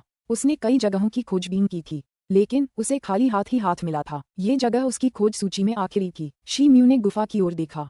उसकी सिकुड़ी हुई भौहें थोड़ी ढीली पड़ गईं और आंखें चमक उठीं। ये गुफा किसी सांप के निवास स्थान जैसी लग रही थी, किसी अशुभ जानवर की तरह। इसके अलावा गुफा के अंदर से एक हल्की तीखी गंध आ रही थी। शीम्यू की आंखों की चमक और भी बढ़ गई, लेकिन वह बिना सोचे समझे गुफा में नहीं घुसा। उसने एक लंबी और गहरी सांस ली और अपने मन को शांत करने की कोशिश की। फिर वह एक कदम आगे बढ़ा और गुफा के अंदर चला गया। वह बहुत सावधानी से चल रहा था ताकि उसके कदमों से जरा सी भी आवाज न आए। गुफा के अंदर की दीवारें एक प्रकार की चिकनी और चमकदार काली चट्टान से बनी हुई प्रतीत होती थीं। गुफा के अंदर का दृश्य देखकर शीम्यू की उम्मीदें बढ़ गईं और उसका चेहरा खुशी से चमक उठा। जब वह गुफा के अंदर लगभग 100 फुट तक चला गया तो अंधेरा छाने लगा। जल्द ही पूरी तरह से अंधेरा छा गया। हालांकि शीम्यू की नजर बहुत तेज थी, इसलिए अंधेरे का उस पर कोई असर नहीं हुआ। गुफा का रास्ता अपने अंतहीन मोड़ों के कारण बेहद जटिल था। यह नीचे की ओर फैला हुआ था। शीम्यू 15 मिनट तक नीचे की ओर चलता रहा, लेकिन अंत का कोई संकेत नहीं था। हालांकि उसके चेहरे पर कोई बेचैनी नहीं दिख रही थी। एक हाथ में उसने अपनी काली तलवार की मूठ पकड़ी हुई थी, दूसरे हाथ में उसकी जेब में कुछ जादुई ताबीज थे। गुफा एक ओर मुड़ गई और समाप्त हो गई। वहां एक बहुत बड़ा क्षेत्र दिखाई दे रहा था। शीम्यू गुफा की दीवार के पास खड़ा हो गया और अंदर देखने लगा। विशाल और खुला क्षेत्र मानो किसी प्राकृतिक संरचना का हिस्सा हो। छत से एक विशाल स्टेलेक्टाइट भी लटका हुआ था। अंदर की हवा बाहर से कहीं ज्यादा भारी और नम थी। छत से पानी की बूंदें लगातार गिर रही थीं। गुफा में एक मध्यम आकार का गड्ढा था। जब भी पानी की कोई बूंद उसमें गिरती तो एक हल्की डोंग जैसी आवाज निकलती। अचानक शीम्यू के चेहरे के भाव बदल गए। उसका चेहरा खुशी से चमक उठा। उसने तालाब के किनारे एक खोखले घोंसले में एक विशालकाय काले अजगर को देखा। वह 100 फुट से भी ज्यादा लंबा था। अजगर के शरीर पर मौजूद शल्कों पर ज्वाला जैसा लाल रंग का पैटर्न था। शीम्यू उत्साह से इतना अभिभूत हो गया कि उसका शरीर कांपने लगा। ज्वाला जैसा पैटर्न बहुसिर वाले अजगर का एक और संकेत था, लेकिन जैसे ही उसकी नजर काले अजगर के सिर पर पड़ी, उसका चेहरा बदल गया। उसने देखा कि यह एक विशालकाय बहुसिर वाला अजगर था। उसके 3 बड़े बड़े सिर थे, लेकिन उसकी सभी आंखें बंद थीं। उसका विशाल शरीर लगातार ऊपर नीचे हो रहा था। शी म्यू को ठंडा पसीना आ गया। जल्द ही उसके शरीर पर पसीने की एक पतली परत उभर आई। उसके चेहरे पर एक झिझक भरी नजर आई। वह जिस रास्ते से आया था उसी रास्ते से पीछे हटने लगा। आखिरकार वह गुफा से बाहर निकला और जंगल की ओर दौड़ा, जो गुफा से लगभग 100 फुट दूर था। उसने राहत की सांस ली, लेकिन फिर उसकी भौहें तन गईं। अब तक वह कई बहुसिर वाले अजगरों से मिल चुका था, लेकिन यह अजगर इतना विशाल था कि उसकी उम्मीदों से कहीं ज्यादा बड़ा था। ये 3 सिर वाला खतरनाक अजगर था जिसमें शियान तियान मध्य अवस्था वाले जानवर जैसी ताकत थी। शी म्यू अपनी मौजूदा ताकत के बल पर जियान तियान के प्राथमिक चरण वाले 2 सिर वाले अजगर से बमुश्किल निपट सकता था। भले ही उसके पास ढेरों छिपे हुए तरीके मौजूद थे, लेकिन उसके पास एक 3 सिर वाले अजगर का सामना करने का कोई रास्ता नहीं था जो जियान तियान का मध्य चरण वाला जानवर था। उसका शरीर अभी भी कांप रहा था। उसकी किस्मत अच्छी थी कि 3 मुंह वाला अजगर गहरी नींद में था, वरना ये कहना मुश्किल होता कि वह गुफा से जिंदा बाहर निकल पाता या नहीं। वह बेहद उलझन में लग रहा था। वह इस अजगर से भिड़ने के फायदे और नुकसान पर विचार कर रहा था। अगर वह लड़ने का फैसला करता तो उसकी सफलता की संभावना कम थी, बल्कि उसे अपनी जान भी गंवानी पड़ सकती थी। क्या उसे हार मान लेनी चाहिए थी? उसके पास समय बहुत कम था। इसके अलावा किसी और बहुसिर वाले अजगर की तलाश में भी काफी समय लग सकता था, और तो और उसके द्वारा इकट्ठा की गई जानकारी के आधार पर किसी और अजगर को ढूंढना लगभग नामुमकिन था। राजकुमारी हुओ वू ने उससे वादा किया था कि वह किसी पृथ्वी श्रेणी के महाशक्तिशाली व्यक्ति से उस पर मुहर लगवाने के लिए कहेगी, लेकिन उसके शरीर पर लगा कुलदेवता अब फटने के कगार पर था, इसलिए संघ में मदद के लिए लौटना असंभव था। इसके अलावा इस बात की कोई गारंटी नहीं थी कि संघ इस समस्या को सुझाने के लिए कोई पृथ्वी श्रेणी का महाशक्तिशाली व्यक्ति उपलब्ध कराएगा, भले ही वह लौट आए। वह पिछले कुछ दिनों से पवित्र पर्वतों में रह रहा था, इसलिए उसने मिंतू से टोटेम श्राप और उससे जुड़ी बातों के बारे में काफी जानकारी हासिल की थी। मिंतू के ज्ञान के अनुसार पृथ्वी स्तर के शक्तिशाली केंद्र द्वारा लगाई गई मुहर टोटेम श्राप की शक्ति को दबा सकती है। हालांकि श्राप के साथ उसकी अधिकांश वास्तविक क्यूई और आध्यात्मिक शक्ति भी सील हो जाएगी, इसलिए अगर वह बच भी गया तो भी उसे एक साधारण व्यक्ति का जीवन जीना होगा। नहीं, शी म्यू की आंखों में जो झिझक का निशान था वह धीरे धीरे गायब हो गया। उसके चेहरे पर अभूतपूर्व दृढ़ता छा गई। उसने अपनी माँ से वादा किया था कि वह बड़ा होकर एक सच्चा योद्धा बनेगा। वह उन्हें निराश नहीं कर सकता था। इसके अलावा उसने तियानयिन संप्रदाय की दानव चुड़ैल को वचन दिया था कि वह 30 साल की उम्र तक पहुंचने से पहले एक शक्तिशाली जियान तियान योद्धा बन जाएगा। फिर वह उसे ढूंढने तियानयिन संप्रदाय जाएगा, इसलिए वह इस समय भाग्य के भरोसे नहीं रह सकता था। शी म्यू के चेहरे पर समझ की एक झलक दिखाई दी। वह जल्दी से गुफा के आसपास के जंगल में घूमने लगा। फिर वह कुछ देर के लिए एक खुली जगह पर खड़ा रहा। ये रहा, उसने मन ही मन बुदबुदाया। फिर उसने अपने कपड़ों से एक छोटा सा पैकेट निकाला और उसे खोला। पैकेट के अंदर कुछ जादुई ताबीज, आध्यात्मिक पत्थर और दूसरी चीजें थीं। शी म्यू ने ये चीजें पहले से तैयार कर रखी थीं ताकि वह एक बहुसिर वाले अजगर का आसानी से शिकार कर सके। उसने इन चीजों को बहुत सावधानी से तैयार किया था, लेकिन अब उसे एक 3 सिर वाले अजगर से निपटना था जो पहले से ही शियान तियान मध्य अवस्था में था। इसलिए ये स्पष्ट नहीं था कि इस मोड़ पर ये वस्तुएं कोई महत्वपूर्ण भूमिका निभाएंगी या नहीं। शी म्यू नीचे झुका और जमीन से गिरे हुए पत्तों को झाड़कर हटाया। फिर उसने एक सूत्र बनाना शुरू किया। उसने धीरे धीरे जमीन पर जटिल सूत्रों वाला एक जादुई मंत्र बना दिया। 1 घंटे बाद उसने सूत्र बनाना समाप्त किया। उसके माथे पर हल्का पसीना आ रहा था। उसे 3 सिर वाले अजगर से निपटने का कोई उचित तरीका नहीं सूझ रहा था। वह बस कुछ जादुई मंत्रों, युक्तियों और जालों पर ही निर्भर था। उसने एक योजना बनाई जिससे वह अजगर को उसी जगह फुसलाकर बाहर निकाल सके। फिर वह इन बाहरी ताकतों का इस्तेमाल करके दुश्मन को हराने के लिए कोई न कोई अच्छा मौका ढूंढने की कोशिश करता। वह एक छायादार जगह ढूंढकर जमीन पर पैर क्रॉस करके बैठ गया। फिर उसने अपने कपड़ों से एक गोली निकाली और ध्यान करने लगा। जब तक सूरज पश्चिमी पहाड़ से नीचे उतरा तब तक शी म्यू ने अपनी जादुई शक्तियों को पूरी तरह से पुनः प्राप्त कर लिया था। फिर वह उठा और उस जादुई मंत्र के पास गया जिसे उसने जाल के रूप में खींचा था। उसने उसे ध्यान से देखा। उसके बाद वह गुफा की ओर बढ़ने लगा। अंततः वह गुफा के प्रवेश द्वार के पास रुक गया। उस समय तक आसमान पूरी तरह से अंधेरा हो चुका था। एक चमकीला गोल चांद अनगिनत चमकते तारों के साथ आसमान में लटक रहा था। उसने एक शरीर उठाने वाला ताबीज निकाला और उसे अपने शरीर पर चिपका लिया। ये ताबीज एक जानवर की खाल पर बना था। नीली रोशनी की एक परत उभरी और उसके पूरे शरीर को ढक लिया।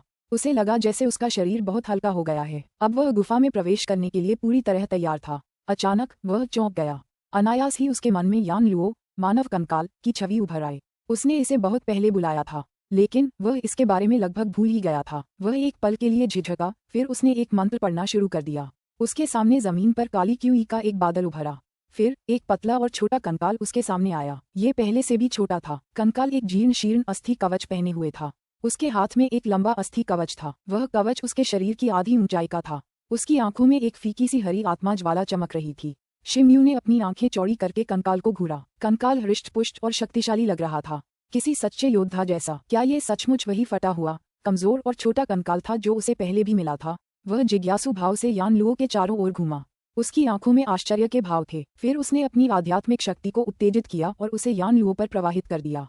उसे ये देखकर बहुत खुशी हुई कि यान लुओ की शक्ति हो तियान राज्य के प्राथमिक स्तर तक पहुंच गई थी। मैंने इस कंकाल को बहुत समय से नहीं देखा था, लेकिन मुझे उम्मीद नहीं थी कि इतने सालों में इसकी ताकत इतनी बढ़ जाएगी। शिम्यू अपने दिल में बहुत आश्चर्यचकित था। जब शिम्यू ने पहली बार यान लुओ को बुलाया था तब उसकी ताकत बोन टेम्पइंट की 7वीं या 8वीं परत के बराबर ही थी। उस समय वह बेहद सुस्त था। इसके अलावा उसमें लड़ने की कोई क्षमता नहीं थी। दरअसल उस समय वह किसी भी सामान्य योद्धा से कहीं कम था। यान लुओ की हड्डियां भूरे सफेद रंग की थीं। उसका दाहिना हाथ और सिर उसके शरीर की बाकी हड्डियों से अलग थे। इससे उसके व्यक्तित्व में एक पारदर्शी और चमकदार एहसास पैदा हो रहा था। यान लुओ ने खाली नजरों से देखा। उसकी आंखें धीरे धीरे घूमीं और शिम्यू की ओर देखने लगीं। शिम्यू और कंकाल एक पल के लिए एक दूसरे को देखते रहे। फिर शिम्यू ने अपनी भौहें सिकोड़ लीं। यान लुओ की आंखों में हरे रंग की आत्मा की लौ में एक हल्का सा उतार चढ़ाव दिखाई दे रहा था। ऐसा लग रहा था जैसे वह किसी कारण से भावुक हो, लेकिन जब शिम्यू ने इसे और करीब से जांचा तो ये भावना गायब हो गई। अध्याय 166 जाल में फंसाना। अनुवादक नोवेल सागा संपादक नोवेल सागा। क्या ये संभव है कि कंकालों में भी भावनाएं होती हैं? अचानक शिम्यू के मन में एक विचार आया, लेकिन उसने अपना सिर हिलाया और इस अजीब विचार को मन से निकाल दिया। फिर उसने अपना ध्यान मुख्य विषय पर केंद्रित किया। इस गुफा की गहराई में एक भयंकर अशुभ जानवर है, तुम्हें अंदर जाकर उसे बाहर निकालना होगा। शिम्यू ने यान लुओ को आदेश दिया। आत्मा के निशान ने अपनी शक्ति प्रकट की। एक अकथनीय शक्ति की लहर यान लुओ के शरीर पर टूट पड़ी। उसने उसे आगे बढ़ने और गुफा की गहराई की ओर बढ़ने के लिए प्रेरित किया। यान लुओ भारी और मधुर कदमों से चलने लगा। हल्के कदमों से धीरे धीरे चलो, शिम्यू ने जल्दी से कहा। यान लुओ ने अपना दाहिना पैर उठाया था और उसे जोर से नीचे रखने ही वाला था, लेकिन शिम्यू की बात सुनते ही वह रुक गया। उसका पैर हवा में लटका रहा। उसकी आंखों के गड्ढों में मंद हरे रंग की आत्मा की लौ कुछ बार टिमटिमाए। फिर उसका दाहिना पैर धीरे से नीचे गिरा। उसके बाद उसने धीरे से अपना बायां पैर उठाया। यान लुओ के कदम बेहद धीमे हो गए। दरअसल वह पिंजों के बल चलने लगा।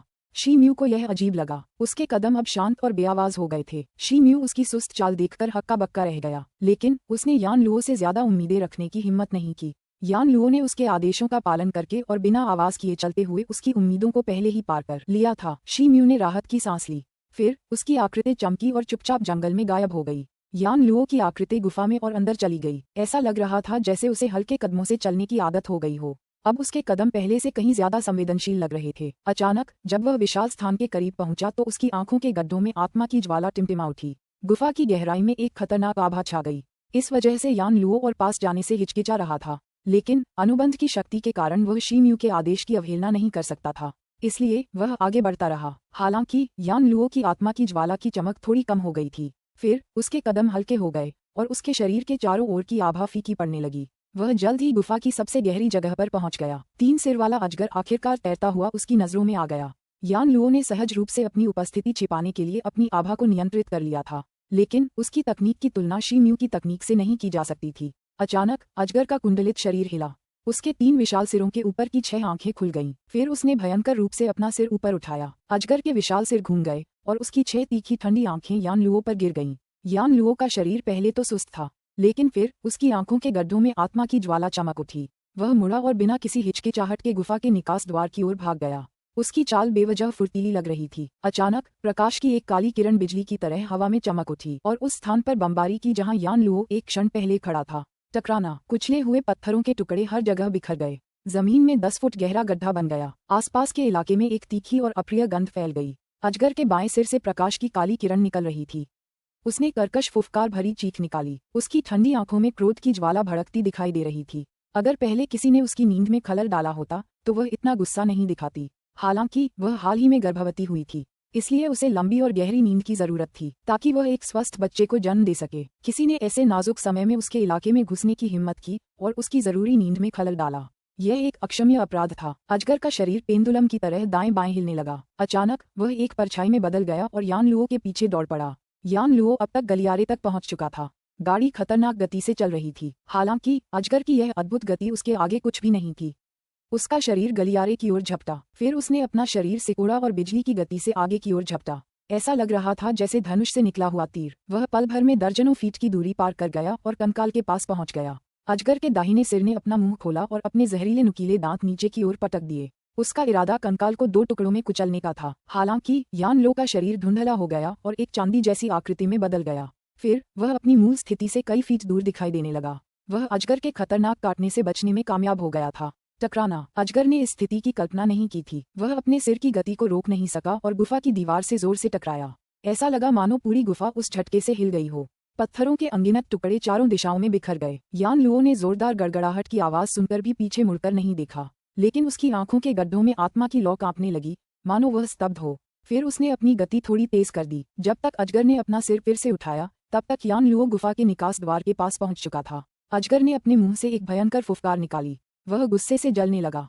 फिर वह कंकाल की ओर झपटा। उसके दाहिने सिर ने भी उसी समय अपना मुंह खोला और काली रोशनी की एक मोटी किरण उगल दी। उसके बाद वह चमकता हुआ यान लुओ के पीछे पहुंच गया। यान लुओ की आंखों में आत्मा की लौ फिर से टिमटिमा उठी। फिर उसका शरीर धुंधला हो गया। गुफा के बाहर उसकी आकृति चमक उठी और उसके पीछे चांदी की प्रतिबिंबों की एक माला खींच गई। एक तेज गड़गड़ाहट की आवाज गूंजी। पहाड़ की चट्टानें टूटकर चारों ओर बिखर गईं। यान लुओ अपनी पिछली गति से दुगुनी रफ्तार से गुफा से बाहर निकला। उसकी आंखों के गड्ढों में मंद हरे रंग की आत्मा की लौ मंद पड़ गई थी, लेकिन वह एक पल के लिए भी रुकने की हिम्मत नहीं जुटा पाया। वह उस जंगल की ओर भागता रहा जहां शी म्यू ने जाल बिछाया था। लगातार 2 असफलताओं के कारण अजगर भयंकर क्रोध में डूब गया। इस अजगर को गुफा के आसपास के दर्जनों किलोमीटर के दायरे में आने वाले इलाके का अधिपति माना जाता था। एक छोटी सी चीज जो बमुश्किल हो तियान के प्राथमिक स्तर पर थी, से निपटते हुए वह 2 बार अपने हमले कैसे चूक सकता था। धमाका। एक बार फिर तेज आवाज सुनाई दी। जैसे ही अजगर का सिर गुफा के द्वार से टकराया, कुचले हुए पत्थर हिल गए। उस जगह एक बड़ा सा छेद हो गया। अजगर का 100 फुट लंबा शरीर झपट्टा मारकर गुफा से बाहर निकल गया। जंगल में एक पेड़ हरे भरे पत्तों से लदा हुआ था। शी म्यू रेंगते हुए उस पेड़ पर चढ़ गया और उसकी एक शाखा पर खड़ा हो गया। फिर उसने गुफा की ओर देखा। जब उसने देखा कि अजगर यान लुओ का पीछा कर रहा है, तो उसका दिल खुशी से भर गया। फिर उसने आकाश चीरने वाला धनुष और एक पवन बाण निकाला। उसने धनुष पर तीर चढ़ाया और उसे वापस खींच लिया। उसकी आंखों में एक सुनहरी चमक छा गई। अजगर बहुत तेज था। कुछ ही सेकंड में वह यान लुओ से कुछ फीट पीछे पहुंच गया था। शी म्यू ने देखा कि अजगर का विशाल शरीर इधर उधर डोल रहा था, मानो कोई पेंडुलम हो। अचानक उसने अपनी मजबूत पूंछ जमीन पर पटकी। फिर उसका विशाल शरीर हवा में उड़ गया, मानो कोई मोटा काला तीर, और यान लुओ की ओर झपटा। उसके बाएं सिर ने उसी समय अपना मुंह खोला। उसके मुंह के अंदर एक काली रोशनी टिमटिमा रही थी। वह प्रकाश की एक काली किरण उगलने ही वाला था। उसके दाहिने सिर ने उसी समय अपने नुकीले दांत दिखाए, मानो वह एक शक्तिशाली हमले के लिए अपनी ताकत इकट्ठा कर रहा हो। यान लुओ को अपने पीछे एक भयानक शक्ति का उतार चढ़ाव तेजी से उठता हुआ महसूस हुआ, लेकिन उसके पास अपनी गति को फिर से बढ़ाने की ताकत नहीं बची थी। इसलिए उसने हमले से बचने के लिए अपना शरीर नीचे फेंक दिया। फुस। एक कान फाड़ देने वाली आवाज सुनाई दी। यह आवाज एक हरे तीर की गति से निकली थी। वह जंगल से चमकता हुआ अजगर की ओर झपटा था। तीर की सतह पर हरे रंग के कई जादुई चिन्ह उकेरे गए थे। ये तीर की गति बढ़ाने के लिए उकेरे गए थे। तीर हवा को चीरता हुआ बिजली की गति से अजगर की ओर बढ़ा। फिर वह अजगर के दाहिने सिर के मुंह में धंस गया, वही मुंह जो प्रकाश किरणें फेंकने के लिए खोला गया था। अजगर ने एक दर्दनाक चीख निकाली। उसका दाहिना सिर हवा के तीर से टकराया था। वह बेतहाशा झूलने लगा। फिर उसका दाहिना सिर जमीन पर लगातार टकराने लगा। टकराना। इससे जमीन में एक बड़ा गड्ढा बन गया। धूल की परतें हवा में ऊपर की ओर उड़ गईं। इसके साथ ही तेज हवा भी चली जो आसपास के इलाके की ओर बह गई। रास्ते में जो भी मिला उसे उड़ा ले गई। यान लुओ जमीन पर औंधे मुंह पड़ा था, लेकिन अचानक आए तेज हवा के झोंके से वह लुढ़क गया। वह ऐसे उड़ा जैसे विलो की टहनी हवा में लहराती है। फिर वह जंगल में जोर से गिर पड़ा। वह कई बार लुढ़का, फिर जमीन पर निश्चल हो गया। ऐसा लग रहा था जैसे उसे गहरी चोटें लगी हों, इतनी गहरी कि वह 1 इंच भी हिल नहीं पा रहा था। ये दृश्य देखकर शी म्यू बहुत हैरान हुआ। उसने देखा था कि यान लुओ तूफान से प्रभावित था, लेकिन उसके शरीर पर लगे हड्डी के कवच को ज्यादा नुकसान नहीं पहुंचा था। हालांकि मौजूदा स्थिति बहुत गंभीर थी। शी म्यू इस समय इस छोटी सी बात पर विचार नहीं कर सकता था, इसलिए उसने धनुष पर एक और पीछा करने वाला पवन बाण चढ़ा दिया। फुस। हवा में एक तीखी कर्कश ध्वनि गूंज उठी। हरा तीर एक उल्कापिंड की तरह चमक रहा था और सीधे अजगर के मध्य सिर की बाईं आंख की ओर जा रहा था। अजगर के बाएं सिर की आंखों में एक अशुभ चमक उठी। फिर उसके बीच वाले सिर ने अपना मुंह खोला और एक लंबी पतली लाल परछाई निकली, बिजली की तरह। लाल परछाई हरे तीर के चारों ओर लिपट गई। पता चला कि वह अजगर की जीभ थी। हालांकि अजगर ने हवा के तीर की ताकत को कम करके आंका था। उसकी जीभ तीर के चारों ओर मजबूती से लिपटी हुई थी, लेकिन वह उसे हटा नहीं पा रहा था। इस बीच हरे तीर ने अपनी दिशा थोड़ी बदल ली थी। पफ। तीर का एक छोटा सा हिस्सा अजगर के बीच वाले सिर के मुंह के आसपास के शिल्कों में धंस गया। घायल होते ही अजगर जोर से फुफकार उठा। उसकी ठंडी ठंडी आंखें गुस्से से चमक उठीं। उसे अब यान लुओ की कोई परवाह नहीं थी, बल्कि उसका शरीर बिजली की तरह तीर की दिशा में उछल पड़ा। शी म्यू ने अपने शरीर की आभा को दबाते हुए अजगर की ओर देखा। उसकी आंखों में खुशी की एक झलक झलक रही थी। फिर उसने धीरे से एक पारदर्शी रेशम खींचा। वह उसकी उंगलियों से जुड़ा हुआ था। रेशम का दूसरा सिरा किसी और चीज से जुड़ा हुआ था और ये चीज जंगल में कहीं और रखी हुई थी। जंगल में कई फीट अंदर तक पत्तियां और शाखाएं फड़फड़ाने लगीं। धमाका, एक हल्की सी आवाज सुनाई दी। फिर एक अस्पष्ट सा साया चमक उठा। अचानक अजगर ने उस तरफ देखा। उसका विशालकाय शरीर जंगल से बाहर निकलकर खुली जगह पर पहुंच गया। तभी उसके बाएं सिर ने मुंह खोला और काली रोशनी की एक विशाल किरण निकली। लेकिन ये पहले वाली किरण जैसी नहीं थी, बल्कि यह एक बाल्टी जितनी मोटी काली हवा थी जो जंगल की शाखाओं और पत्तों की ओर बह रही थी। तभी कुछ अजीब घटना घटी। जंगल से पीली रोशनी की एक किरण निकली। यह इंसान की बांह जितनी मोटी थी, हवा में गुंथी और घनीभूत होकर यह एक विशाल गोलाकार जाल में तब्दील हो गई। फिर इसने अजगर के शरीर को तेजी से चारों तरफ से ढक लिया। अजगर जोर से जमीन पर गिरा, मानो उसका शरीर किसी पहाड़ी से टकरा गया हो। गोलाकार जाल की पीली चमक में इतनी ताकत थी कि वह अजगर जैसी ताकतवर चीज को भी कैद कर सके। अजगर एक शियान मध्य अवस्था का जानवर था। हालांकि वह गोलाकार जाल के अंदर कैद हो गया था। शी म्यू अभी भी जंगल के अंदर था। उसने कुछ बुदबुदाया। तभी उसके सामने एक पीली डिस्क तैरने लगी। वह इंसानी हथेली जितनी बड़ी थी। उसकी सतह पर कई जादुई अक्षर और आकृतियां उकेरी हुई थीं। घूमते हुए वह रुक रुक कर पीली चमक की लहरें छोड़ रही थी। शी म्यू को खुशी हुई जब उसने देखा कि अजगर फंस गया है। वह पलटा और नीचे कूद गया। अब उसकी योजना को अंजाम देने का समय आ गया था। हालांकि अजगर की 6 खड़ी आंखों में एक भयावह भाव चमक उठा। उसका मजबूत शरीर इधर उधर हिलने लगा। तभी उसके शरीर की सतह पर काली क्यूई का एक विशाल बादल उमड़ आया और उसके चारों ओर चमकते पीले जाल पिंजरे पर हमला करने लगा। पीली चमक अस्थिर हो गई और हिलने लगी। पीले जाल पिंजरे की सतह पर हल्की हल्की दरारें पड़ने लगीं। शी म्यू चौंक गया। उसने अपना हाथ उठाया और एक नीला जादुई ताबीज फेंका। यह वही शी तीन ताबीज था जो उसे राजकुमारी हुओवू से मिला था, इससे पहले कि वे इस निषिद्ध भूमि में कदम रखते। नीला ताबीज हवा में चमका और कई टुकड़ों में टूट गया। फिर हवा से नीले तंतुओं की 7-8 धारियां प्रकट हुईं। हर एक 10 फीट लंबी थी। वे फैलकर पीली रोशनी की किरण में विलीन हो गईं। इसके बाद वे अजगर के शरीर के चारों ओर कसकर लिपट गईं ताकि उसकी गति को नियंत्रित कर सकें। अजगर गुस्से से आग बबूला हो गया। उसका शरीर और भी ज्यादा जोर से हिलने लगा। उसके शरीर के चारों ओर की काली क्यूई अपनी पिछली अवस्था से दोगुनी मजबूत हो गई। ऐसा लग रहा था मानो काली क्यूई संघनित होने ही वाली है। फिर अजगर ने नीले स्पर्शकों और पीली प्रकाश किरण पर हमला करना शुरू कर दिया, क्योंकि ये उसकी गति को रोक रहे थे। हर बार जब अजगर जाल पिंजरे से टकराता तो एक धीमी धमक की लहर सुनाई देती। अध्याय 167, एक भयावह परिवर्तन। अनुवादक, नोवेल सागा संपादक, नोवेल सागा। शी तीन ताबीज एक उच्च कोटि का जादुई ताबीज था। 3 सिर वाले अजगर ने उस पर पूरी ताकत से हमला किया था। नीले बर्फ के तंतु थोड़े कांप उठे, लेकिन स्थिर रहे। उन्होंने हार मानने का जरा भी संकेत नहीं दिया। शी म्यू की आंखों में खुशी की एक झलक दिखाई दी। फिर उसकी आकृति कुछ बार टिमटिमाई और खुली जगह के पास एक विशाल पेड़ की चोटी पर प्रकट हुई। उसका पूरा शरीर मंद सुनहरे प्रकाश की परत से ढका हुआ था। ये स्वर्ण कवच जादुई आकर्षण था। उसने 3 सिर वाले अजगर को देखा। वह उसके सामने छटपटा रहा था। फिर वह बिना किसी हिचकिचाहट के नीचे कूद गया। इसके बाद उसने अपना हाथ उठाया और मुट्ठी भर कपड़े का एक थैला बाहर निकाला। ये थैला 3 सिर वाले अजगर के सिर की ओर उल्टा हुआ चला गया। अचानक 3 सिर वाला अजगर खड़ा हो गया। फिर उसने अपना एक सिर उठाया और शी म्यू की तरफ क्रूर नजरों से देखा। फिर उसने अपना मुंह खोला और एक काली रोशनी फेंकी। हालांकि शी म्यू की चाल अजगर की हरकत से ज्यादा तेज थी। उसने एक आग का गोला छोड़ा, उल्का जैसा। ये हमला कपड़े के थैले पर लगा और शी म्यू ने आग के गोले के खिंचाव बल की मदद से खुद को पीछे की ओर धकेला। इसके बाद वह पलटा और नीचे गिर पड़ा। धमाका, एक घुटी हुई आवाज गूंजी। कपड़े का थैला छोटे छोटे टुकड़ों में बिखर गया और आसपास पीली धूल फैल गई। उसमें से गंधक की तेज गंध आ रही थी। 3 सिर वाला जानवर उसमें लिपट गया। ये पीली धूल एक विशेष प्रकार का पाउडर था जिसे उसने बहादुर योद्धा के इस द्वार में कदम रखने से पहले 3 सिर वाले अजगर को नियंत्रित करने के लिए तैनात किया था। 3 सिर वाले अजगर के शरीर से पीला पाउडर छूते ही ची ची की आवाज निकलने लगी। फिर उसके सिर पर मौजूद कई शल्क गायब होने लगे। अजगर ने अपना बायां सिर ऊपर उठा लिया था, यानी बायां सिर सबसे ज्यादा प्रभावित हुआ था। दरअसल उसके बाएं सिर के ज्यादातर शल्क पिघल गए थे। अजगर ने अपना सिर आसमान की ओर उठाया और एक दर्दनाक चीख निकाली, क्योंकि उसे बहुत जख्म लगा था। उसके शरीर पर मौजूद काली क्यूई मानो बर्फ में आग लग गई हो। ज्यादातर बर्फ जलकर राख हो गई थी। शी म्यू को खुशी का एहसास हुआ। अचानक उसका पैर जमीन पर पड़ा और वह कई फीट ऊंचा उछला। फिर उसने अपना हाथ घुमाया और अपनी पीठ से काला ब्लेड निकाला। जादुई शक्ति उसके शरीर में हिंसक रूप से उमड़ी और काले ब्लेड में समा गई। धमाका, एक तेज आवाज सुनाई दी। भयंकर लपटें प्रज्वलित हुईं और ब्लेड के चारों ओर लिपट गईं। फिर काला ब्लेड एक विशाल जलते हुए ब्लेड में बदल गया। शी म्यू जोर से चिल्लाया। फिर जलता हुआ ब्लेड लाल रंग की बिजली में बदल गया। अचानक वह नीचे गिर पड़ा। 3 सिर वाला अजगर चौंक गया। वह हिल नहीं पा रहा था। उसने अपना सिर इधर उधर हिलाया क्योंकि वह हमले से बचना चाहता था, लेकिन उसका शरीर पीली रोशनी की किरण और शीत यीन ताबीज से बने तंतुओं में बंधा हुआ था, इसलिए उसके हिलने डुलने की जगह सीमित थी। इसलिए वह हमले से बच नहीं सका। जलती हुई तलवार अजगर के बाएं सिर की गर्दन पर लगी, क्योंकि वह पहले ही अपनी सुरक्षात्मक शल्कें खो चुका था। अजगर का विशाल सिर धड़ से अलग होते ही खून की एक धारा बह निकली। ऐसा लगा मानो कोई विशाल पत्थर उड़कर बाहर आ गया हो। 3 सिर वाले अजगर की कटी हुई गर्दन से खून फूट पड़ा और फव्वारे की तरह बहने लगा। शी म्यू अजगर के पास था। उसके सिर से लगातार गहरा लाल खून टपक रहा था, इसलिए शी म्यू का पूरा शरीर उसके खून से लथपथ हो गया। शी म्यू ने अपने चेहरे से खून पोंछा। उसके हाथ में जलते हुए ब्लेड की चमक और भी तेज हो गई।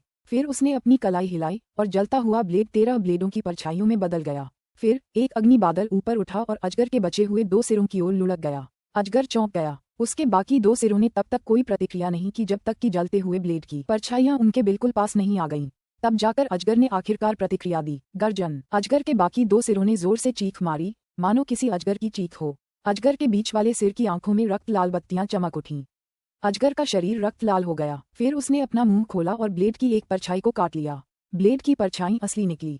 उसे 3 मुंह वाले अजगर ने बिना किसी आग के डर के जोर से काट लिया था। अन्य 12 ब्लेड लाइटें एक चमक में गायब हो गईं। कच! ब्लेड से एक हल्की ध्वनि निकली। शी म्यू की आंखों में डर के रंग तैर गए। उसने पूरी ताकत से अपना ब्लेड वापस खींचने की कोशिश की, लेकिन नाकाम रहा। उसे हमेशा अपनी अमानवीय ताकत पर बहुत गर्व था, लेकिन इस शियान तियान मध्य अवस्था वाले अजगर के सामने उसकी ताकत तुच्छ लग रही थी। ऐसा लग रहा था जैसे कोई चींटी किसी पेड़ को हिलाने की कोशिश कर रही हो। 3 सिर वाले अजगर के दाहिने सिर की आंखों में खून की बत्तियां चमक उठीं। फिर वह शी म्यू को काटने के लिए मुड़ा, लेकिन नीले तंतुओं ने उसे रोक दिया। अचानक बीच वाला सिर उठा और शी म्यू तथा काले ब्लेड को दूर फेंक दिया। अब तक उसका पूरा शरीर रक्त लाल रंग में बदल चुका था। पीली धूल के प्रभाव से नष्ट हुए शल्क बहुत तेजी से उगने लगे, इतने कि उसे नंगी आंखों से भी देखा जा सकता था। फिर उसके सिर की सतह पर प्रकाश की कई किरणें घूमने लगीं। इसके अलावा अजगर के शरीर से निकलने वाली काली क्यूई रक्त धुंध में बदल गई। 3 सिर वाले अजगर ने दहाड़ने जैसी आवाज निकाली। फिर उसने मुंह खोला और एक लंबी सांस ली। अचानक उसका शरीर फूल गया। उसके शरीर को बांधे हुए बर्फ जैसे नीले रंग के तंतु फट गए और जोरदार धमाके के साथ टूट गए। खूंखार अजगर ने अपनी मोटी पूंछ हिलाई और अपने चारों ओर पीला जाल बुन लिया। गोलाकार रोशनियों से बना पीला जाल कच की आवाज के साथ टूट गया। फिर वह पीले जुगनुओं में बदल गया और बिना किसी निशान के गायब हो गया। शी म्यू को अपने पैरों पर खड़े होने में मुश्किल हो रही थी, 100 फीट से भी ज्यादा दूर। ये देखकर उसका चेहरा मौत की तरह पीला पड़ गया। हालांकि वह एक दृढ़निश्चयी व्यक्ति था, फिर भी उसके चेहरे पर एक उदासी छा गई। अजगर बुरी तरह घायल हो गया था, लेकिन शी म्यू अभी भी उसका मुकाबला नहीं कर पा रहा था, क्योंकि वह अपनी सीमा से आजाद हो चुका था। वह भागना चाहता था, लेकिन यह आसान नहीं था। अजगर ने अपना सिर घुमाया और शी म्यू की ओर देखा। उसकी आंखों में एक अशुभ चमक थी। फिर उसका विशाल शरीर घूमा और तेज हवा के झोंके के साथ तेज गति से उड़ता हुआ उसके पास आया। शी म्यू का दिल कांप उठा। उसका पैर जमीन पर लगा और उसका शरीर बाहर निकल आया। उसी समय उसके हाथ में एक नीली किरण चमकी। उससे एक अंगूठे के आकार का मनका निकला। यह वही सीप का मनका था जो जियांग झू ने उसे उपहार में दिया था। उसके अंदर 3 नीले प्रकाश बिंदु लटके हुए थे। उससे हल्की हल्की रोशनी निकल रही थी। शी म्यू ने अपनी आत्मिक शक्ति की सहायता से इन नीले प्रकाश बिंदुओं की जांच पहले ही कर ली थी। जियांग झू ने इसके अंदर 3 जल गुण विधियां सील कर दी थीं। शी म्यू ने अपना हाथ उठाया और नीली किरण छोड़ी। फिर मोती के शरीर से 3 नीले प्रकाश गुच्छ निकले। वे हवा में घूमते हुए एक विस्तृत नीले प्रकाश में बदल गए। उसके शरीर के सामने 3 बर्फ की दीवारें घनीभूत हो गईं। उनमें से प्रत्येक कई फीट ऊंची और 1 फीट मोटी थी। इसके बाद शी म्यू ने मुड़कर दूर भाग गया। अजगर अब तक बेड़ियां तोड़ चुका था, इसलिए शी म्यू के पास पीछे हटने के अलावा कोई चारा नहीं था। बैंग बैंग बैंग, एक मोटी सांप की पूंछ के टकराने से तीनों बर्फ की दीवारें टूट गईं। वे बर्फ के टुकड़ों में बदल गईं और बिखर गईं। 3 सिर वाले अजगर को रोकने में 3 बर्फ की दीवारें बेकार साबित हुईं। शी म्यू का चेहरा बदल गया। उसके पलटने से पहले ही एक घना साया सीटी बजाता हुआ आया। वे मछली की गंध का एक झोंका लेकर आए थे। अगले ही पल 3 सिर वाले अजगर की पूंछ ने उसे झकझोर दिया। शी म्यू के मुंह से खून की धार फूट पड़ी।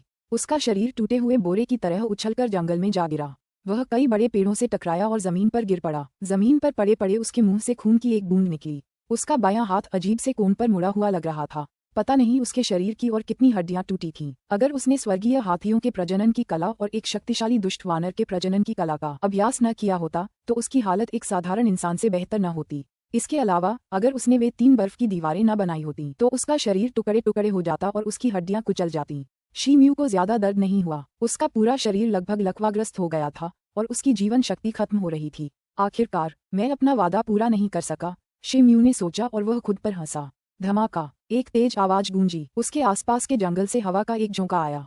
3 सिर वाला अजगर उसके पीछे भागा था। उसने शी म्यू को जमीन पर लगभग मृत अवस्था में पड़ा देखा।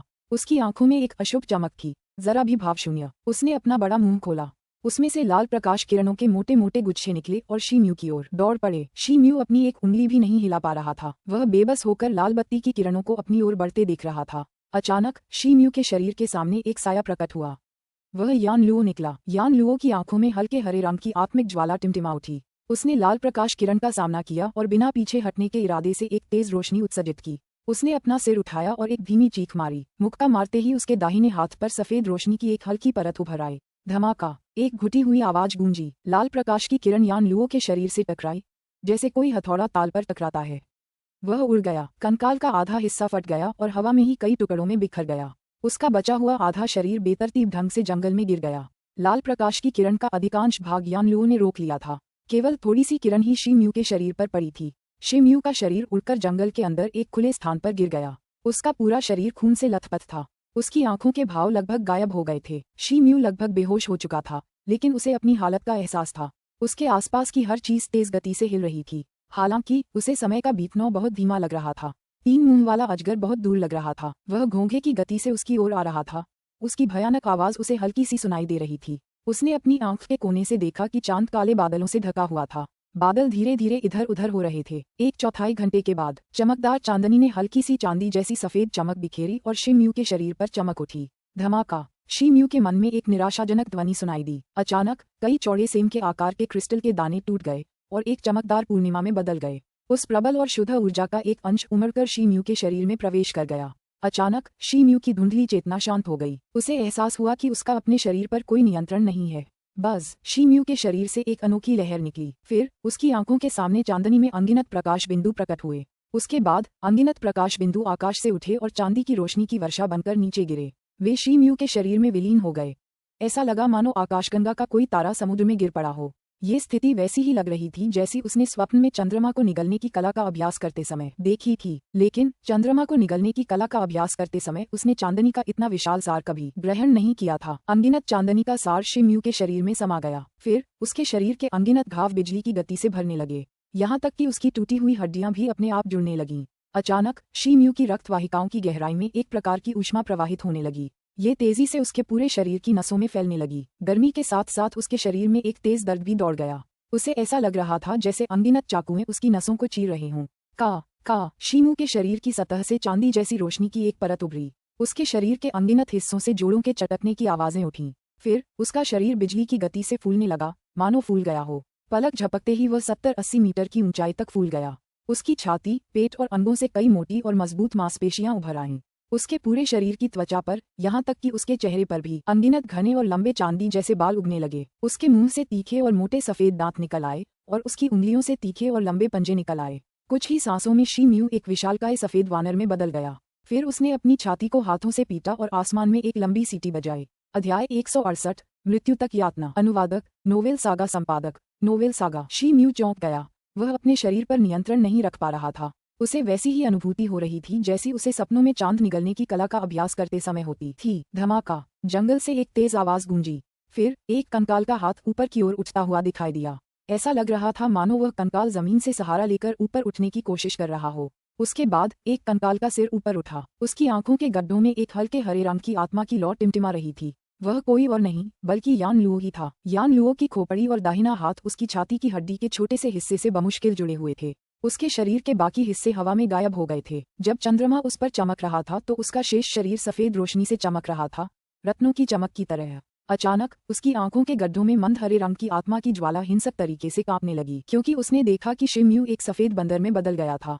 तभी कुछ अजीब घटना घटी। यान लुओ अपने बचे हुए हाथ के सहारे सफेद बंदर की दिशा में बढ़ने लगा। वह लगातार मेहनत से रेंगता रहा। वह धीरे धीरे चल रहा था, इसलिए काफी देर तक रेंगने के बाद भी वह सिर्फ 5 फीट की दूरी ही तय कर पाया। इसी बीच 3 सिर वाला अजगर उनकी ओर आ रहा था, यहाँ तक कि शी म्यू ने भी उसके आने पर ध्यान नहीं दिया था। अजगर आगे झपटा और बंदर से कई फीट दूर जाकर रुक गया। उसके बचे हुए 2 सिरों से एक अनिश्चित और डरावनी शक्ल दिखाई दे रही थी। वानर के शरीर से एक भयानक आभा निकल रही थी। यह अजगर की आभा से कम नहीं लग रही थी। बंदर धीरे से घूमा। उसकी बड़ी बड़ी आंखें तांबे की घंटियों जैसी लग रही थीं। अजगर को देखते हुए उसकी आंखों में एक अशुभ चमक चमक उठी। गर्जन। बंदर ने गुस्से में अपनी छाती पर हाथ पटकना शुरू कर दिया। उसके पैर जमीन पर पटकने लगे और उसका विशाल शरीर हवा में उछल पड़ा। फिर उसने खुद को अजगर की ओर फेंका और अपने तीखे पंजों से उसका बीच वाला सिर पकड़ लिया। अजगर को इस हरकत का अंदाजा नहीं था। इसलिए उसने धीरे से प्रतिक्रिया की। उसका शरीर फड़क उठा और पंजे से बचने के लिए एक तरफ हटने की कोशिश की, लेकिन वह नाकाम रहा। फिर उसका बीच का सिर उस विशाल पंजे में फंस गया। उसके सिर पर 3 गहरे घाव हो गए। उसके कठोर शल्क टुकड़े टुकड़े हो गए। उसके घावों से ताज़ा खून की धार बहने लगी। अजगर के दोनों सिर क्रोधित हो गए। दाहिने सिर ने जवाबी हमले में सफेद बंदर की बाह पर जोर से काट लिया, मानो बिजली गिर गई हो। हालांकि बंदर को जरा भी डर नहीं लग रहा था, बल्कि उसने अपनी रोएदार और मजबूत लंबी भुजाओं का इस्तेमाल किया। अपने प्रतिद्वंद्वी से निपटने के लिए उनसे रुक रुक कर पंजों जैसी रोशनी निकलने लगी। 2 जियान-तियान स्तर के विशालकाय जानवरों के बीच लड़ाई से एक विशाल हवा चल पड़ी जो सभी दिशाओं में फैल गई। यान लुओ अभी युद्ध क्षेत्र की सीमा पर पहुंचा ही था कि तेज हवा ने उसे लुढ़काकर दूर फेंक दिया। वह हवा में कई बार उछला और लगभग 100 फीट दूर जा गिरा। जमीन पर उतरते ही उसने अपना सिर उठाया और फिर अपने दाहिने हाथ के सहारे रेंगते हुए बंदर की दिशा में चलने लगा। इस बीच अजगर के बाकी सिर अलग अलग दिशाओं में देख रहे थे। बंदर ने इस लापरवाही का फायदा उठाया और हवा में उछल पड़ा। उसके पंजे हवा में चमक रहे थे। एक रक्त लाल प्रकाश चमक उठा। अजगर ने हमले से बचने की कोशिश की, लेकिन पंजे वाली रोशनी आ गई और उसके सिर के बीच की एक आंख अंधी हो गई। अजगर के बाकी 2 सिरों से खून जमा देने वाली चीख निकली। उसके दाहिने सिर ने एक जबरदस्त पलटवार किया। उसने अपना मुंह खोला और बंदर के बाएं हाथ पर काट लिया। अचानक काली क्यूई की एक किरण अजगर के दांत के माध्यम से बंदर के शरीर पर आक्रमण करने की कोशिश कर रही थी, लेकिन बंदर तक पहुंचने से पहले ही वह रुक गई। हालांकि उनके बीच कोई खास दूरी नहीं थी। अजगर ये देखकर हैरान रह गया कि उसके जहर का बंदर पर कोई असर नहीं हो रहा था। पहले तो हमेशा उसका जहर असर करता था। फिर भी अजगर ने हार नहीं मानी। उसने बंदर के बाएं हाथ को फाड़ने की कोशिश जारी रखी। भयंकर दर्द के बावजूद बंदर हरकत में आया। उसने अपने दाहिने हाथ को मुट्ठी में बांधा और अजगर के दाहिने सिर की ओर वार किया। धमाका! एक तेज आवाज निकली जब बंदर ने अजगर की पकड़ से अपना हाथ छुड़ाने की कोशिश की। अजगर की आंखें लाल हो गईं। वह बंदर का बायां हाथ मुंह में पकड़े रहा। वह किसी भी कीमत पर उसका हाथ नहीं छोड़ना चाहता था। उसका बीच वाला सिर थोड़ा सुस्त लग रहा था, लेकिन तभी उसकी बची हुई एक आंख पर एक अशुभ चमक कौंधी। उसके बाद उसने अपना मुंह खोला और बंदर के चेहरे पर जहरीला कोहरा उगल दिया। बंदर को उसकी हरकत का अंदाजा ही नहीं था। अचानक बंदर ने अपने दाहिने हाथ से अजगर का दाहिना सिर पकड़ा और अपने उस्त्रे जैसे तेज पंजे से उसके मांस में घुसा दिया। अजगर ने भयंकर दहाड़ लगाई। पफ! तभी एक धीमी सी आवाज सुनाई दी। बंदर ने अजगर का दाहिना सिर जोर से ऊपर की ओर खींचा, लेकिन सिर के साथ उसका बायां हाथ भी ऊपर खींच गया। उसके हाथों पर 2 गहरे घाव हो गए। जख्मों से खून बहने लगा। उस समय तक बंदर का शरीर जहरीले कोहरे में पूरी तरह से लिपट चुका था, लेकिन गैस का उसके शरीर पर कोई असर नहीं हो रहा था। बंदर ने एक अजीब सी दहाड़ मारी। फिर उसने अपने बड़े बड़े दांतों से अजगर की गर्दन को काटना शुरू कर दिया। उसने अपने दांत अजगर के मांस में गहराई तक गड़ा दिए और उसका खून निगलने लगा। अजगर के बचे हुए दोनों सिरों से एक जोरदार दहाड़ निकली। अचानक उसने अपना शरीर घुमाया और बंदर के शरीर को लपेट लिया। फिर उसने अपने लंबे शरीर से बंदर को कसकर भींचना शुरू कर दिया। साथ ही उसका बीच वाला सिर बंदर के शरीर को नोचने लगा। हालांकि बंदर ने इस हमले पर कोई ध्यान नहीं दिया। उसकी बड़ी बड़ी आंखों में खून की धार फूट पड़ी। उसका बड़ा मुंह अजगर की गर्दन को काटता रहा। ये दृश्य देखकर शिम्यू इतना स्तब्ध रह गया कि उसकी एक मांसपेशी भी नहीं हिल सकी। बंदर और अजगर के हमले से उत्पन्न तेज हवाओं के कारण आसपास के वन क्षेत्र में भयंकर विनाश हुआ था। इतना अधिक कि वन भूमि का कई दर्जन फीट हिस्सा समतल भूमि में बदल गया था। यान लुओ ने कई बार युद्ध स्थल के पास पहुंचने की कोशिश की, लेकिन हर बार तेज हवा के कारण वह दूर जा गिरा। आखिरकार उसे एहसास हुआ कि वह सफल नहीं हो सकता, इसलिए उसने हार मान ली। उसकी दाहिनी भुजा ने उसकी खोपड़ी को ऊपर उठाया हुआ था। उसकी आंखों के गड्ढों में आत्मा की ज्वाला हिल रही थी जब वह सफेद वानर की ओर देख रहा था। हिस! अचानक एक घुटन भरी फाड़ने वाली आवाज गूंजी। वानर बेहद खूंखार लग रहा था। वह अब भी अजगर का दाहिना सिर काटने की कोशिश कर रहा था। उसकी भुजाएं जोर जोर से कोशिश कर रही थीं। आखिरकार उसने अजगर का सिर नोचकर अलग कर दिया। कटा हुआ सिर जमीन से जोर से टकराया, मानो कोई विशालकाय पत्थर हो। बंदर के मुंह के आसपास के सफेद बाल अजगर के खून से सने हुए थे। अजगर के हमलों से उसका पूरा शरीर खून और चोटों से लथपथ था। वह नर्क से आया कोई भयावह जानवर लग रहा था। वह बेहद क्रूर और खूंखार लग रहा था। अजगर अब बुरी तरह घायल अवस्था में था। उसके शरीर पर लिपटा खून का कोहरा धीरे धीरे कम हो रहा था। उसके बचे हुए बीच वाले सिर पर डर का एक निशान उभर आया। छे! उसने बंदर पर से अपनी पकड़ ढीली की, घूमा और अपनी गुफा की ओर दौड़ा। वह मुश्किल से कुछ ही फीट की दूरी तय कर पाया था कि सफेद बंदर ने उसकी पूंछ पकड़ ली। फिर भागते हुए उसके शरीर को अचानक पीछे खींच लिया। अजगर स्तब्ध रह गया। वह घबरा गया और बेतहाशा हिलने लगा। वह खुद को छुड़ाना चाहता था, लेकिन बंदर का विशाल हाथ स्टील के घेरे जैसा था। उसे आसानी से नहीं हिलाया जा सकता था। बंदर ने अपना सिर उठाया और जोर से दहाड़ लगाई। उसने अजगर के शरीर को खींचकर जमीन पर पटक दिया। टकराना! अजगर का शरीर जमीन पर जोर से पटका गया। उससे एक लंबी और दबी हुई आवाज निकली। अजगर का सिर इतनी जोर से जमीन पर पटका गया कि उसे चक्कर आने लगा। बंदर ने अजगर के होश में आने का इंतजार नहीं किया। उसने अपनी बाहें लहराना जारी रखा और अजगर के शरीर को जमीन और आसपास के जंगल के पहाड़ों पर पटक पटक कर मार डाला। अजगर का शरीर बंदर के हाथों में एक मायावी छवि की तरह नाच रहा था।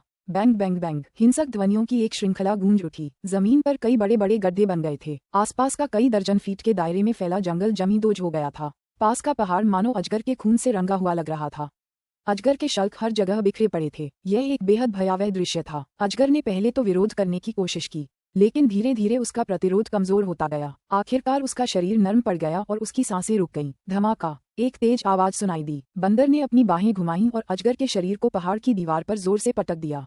एक विशाल पहाड़ी चट्टान के गिरने से एक तेज आवाज सुनाई दी। अजगर का सिर पहाड़ की दीवार में धंस गया और कुछ देर तक वहीं लटका रहा।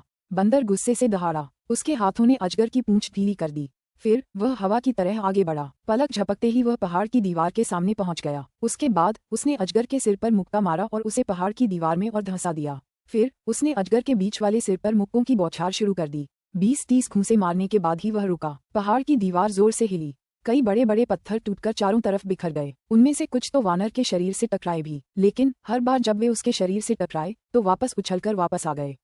इनसे वानर को कोई चोट नहीं आई। अजगर का बीच का सिर अब तक कुचलकर चूर्ण विक्षत हो चुका था। उसका कोमल शरीर पहाड़ की दीवार पर बेजान सा लटक रहा था। अचानक बंदर की आंखों में रोशनी की एक किरण चमकी। फिर बंदर ने अपना मुंह खोला और एक चांदी जैसी रोशनी उगली जो अजगर के शरीर में समा गई।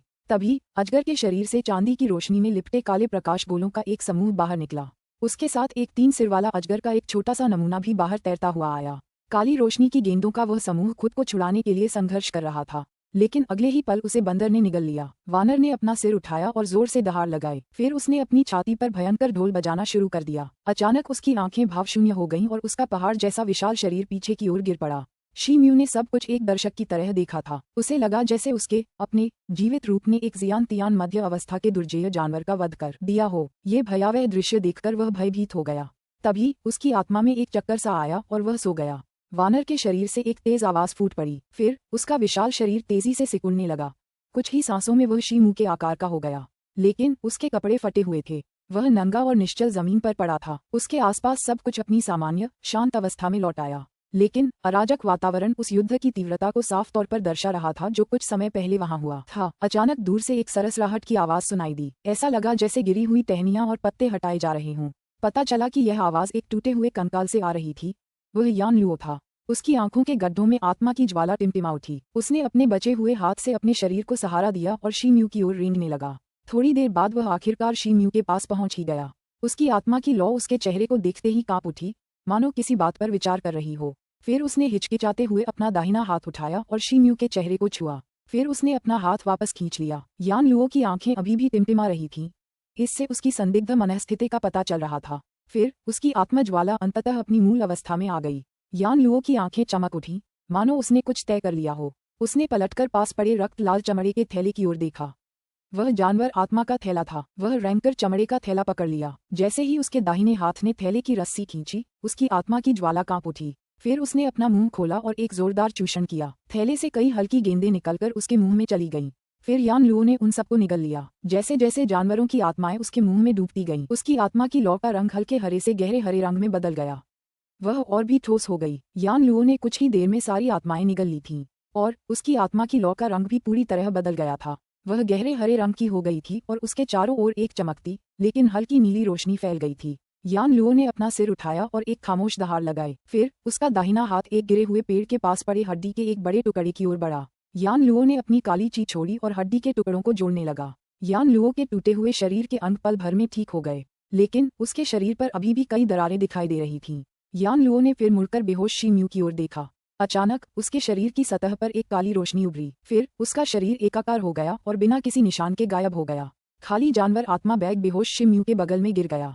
अध्याय 169, धरती हिलाने वाला। अनुवादक नोवेल सागा, संपादक नोवेल सागा। धमाका, एक तीव्र धरती हिलाने वाली ध्वनि गूंजी। शी-म्यू का दिल कांप उठा और वह जाग गया। वह चौंक गया। आसपास का इलाका वैसा हरा भरा जंगल नहीं था, बल्कि गहरे नीले समुद्री पानी की गहराई थी, जिसके चारों ओर धुंधली सी दिखाई देने वाली घनी समुद्री घासें, विशाल चट्टानें और समुद्र तल की चोटियां थीं। ये सब समुद्री लहरों के प्रभाव में ऊपर नीचे हो रहे थे। इसके अलावा समुद्र के पानी से हवा के बुलबुले लगातार ऊपर उठ रहे थे। समुद्र में लगभग सैकड़ों फीट दूर एक विशाल 9 सिरों वाला सुनहरा बार्ड ड्रैगन दिखाई दे रहा था। वह शेम्यू को भयंकर रूप से घूर रहा था। उसकी सांप जैसी पूंछ समुद्र में हलचल मचा रही थी और लगातार बड़ी बड़ी लहरें पैदा कर रही थी। बीच बीच में लहरों की गड़गड़ाहट सुनाई दे रही थी। अजगर का हर सिर एक मचान जितना बड़ा था, लेकिन उसके सिर पर कोई सींग नहीं था। उसके 9 सिर सुनहरे शल्कों की एक परत से ढके हुए थे। हर सिर पर एक जोड़ी ठंडी आंखें थीं।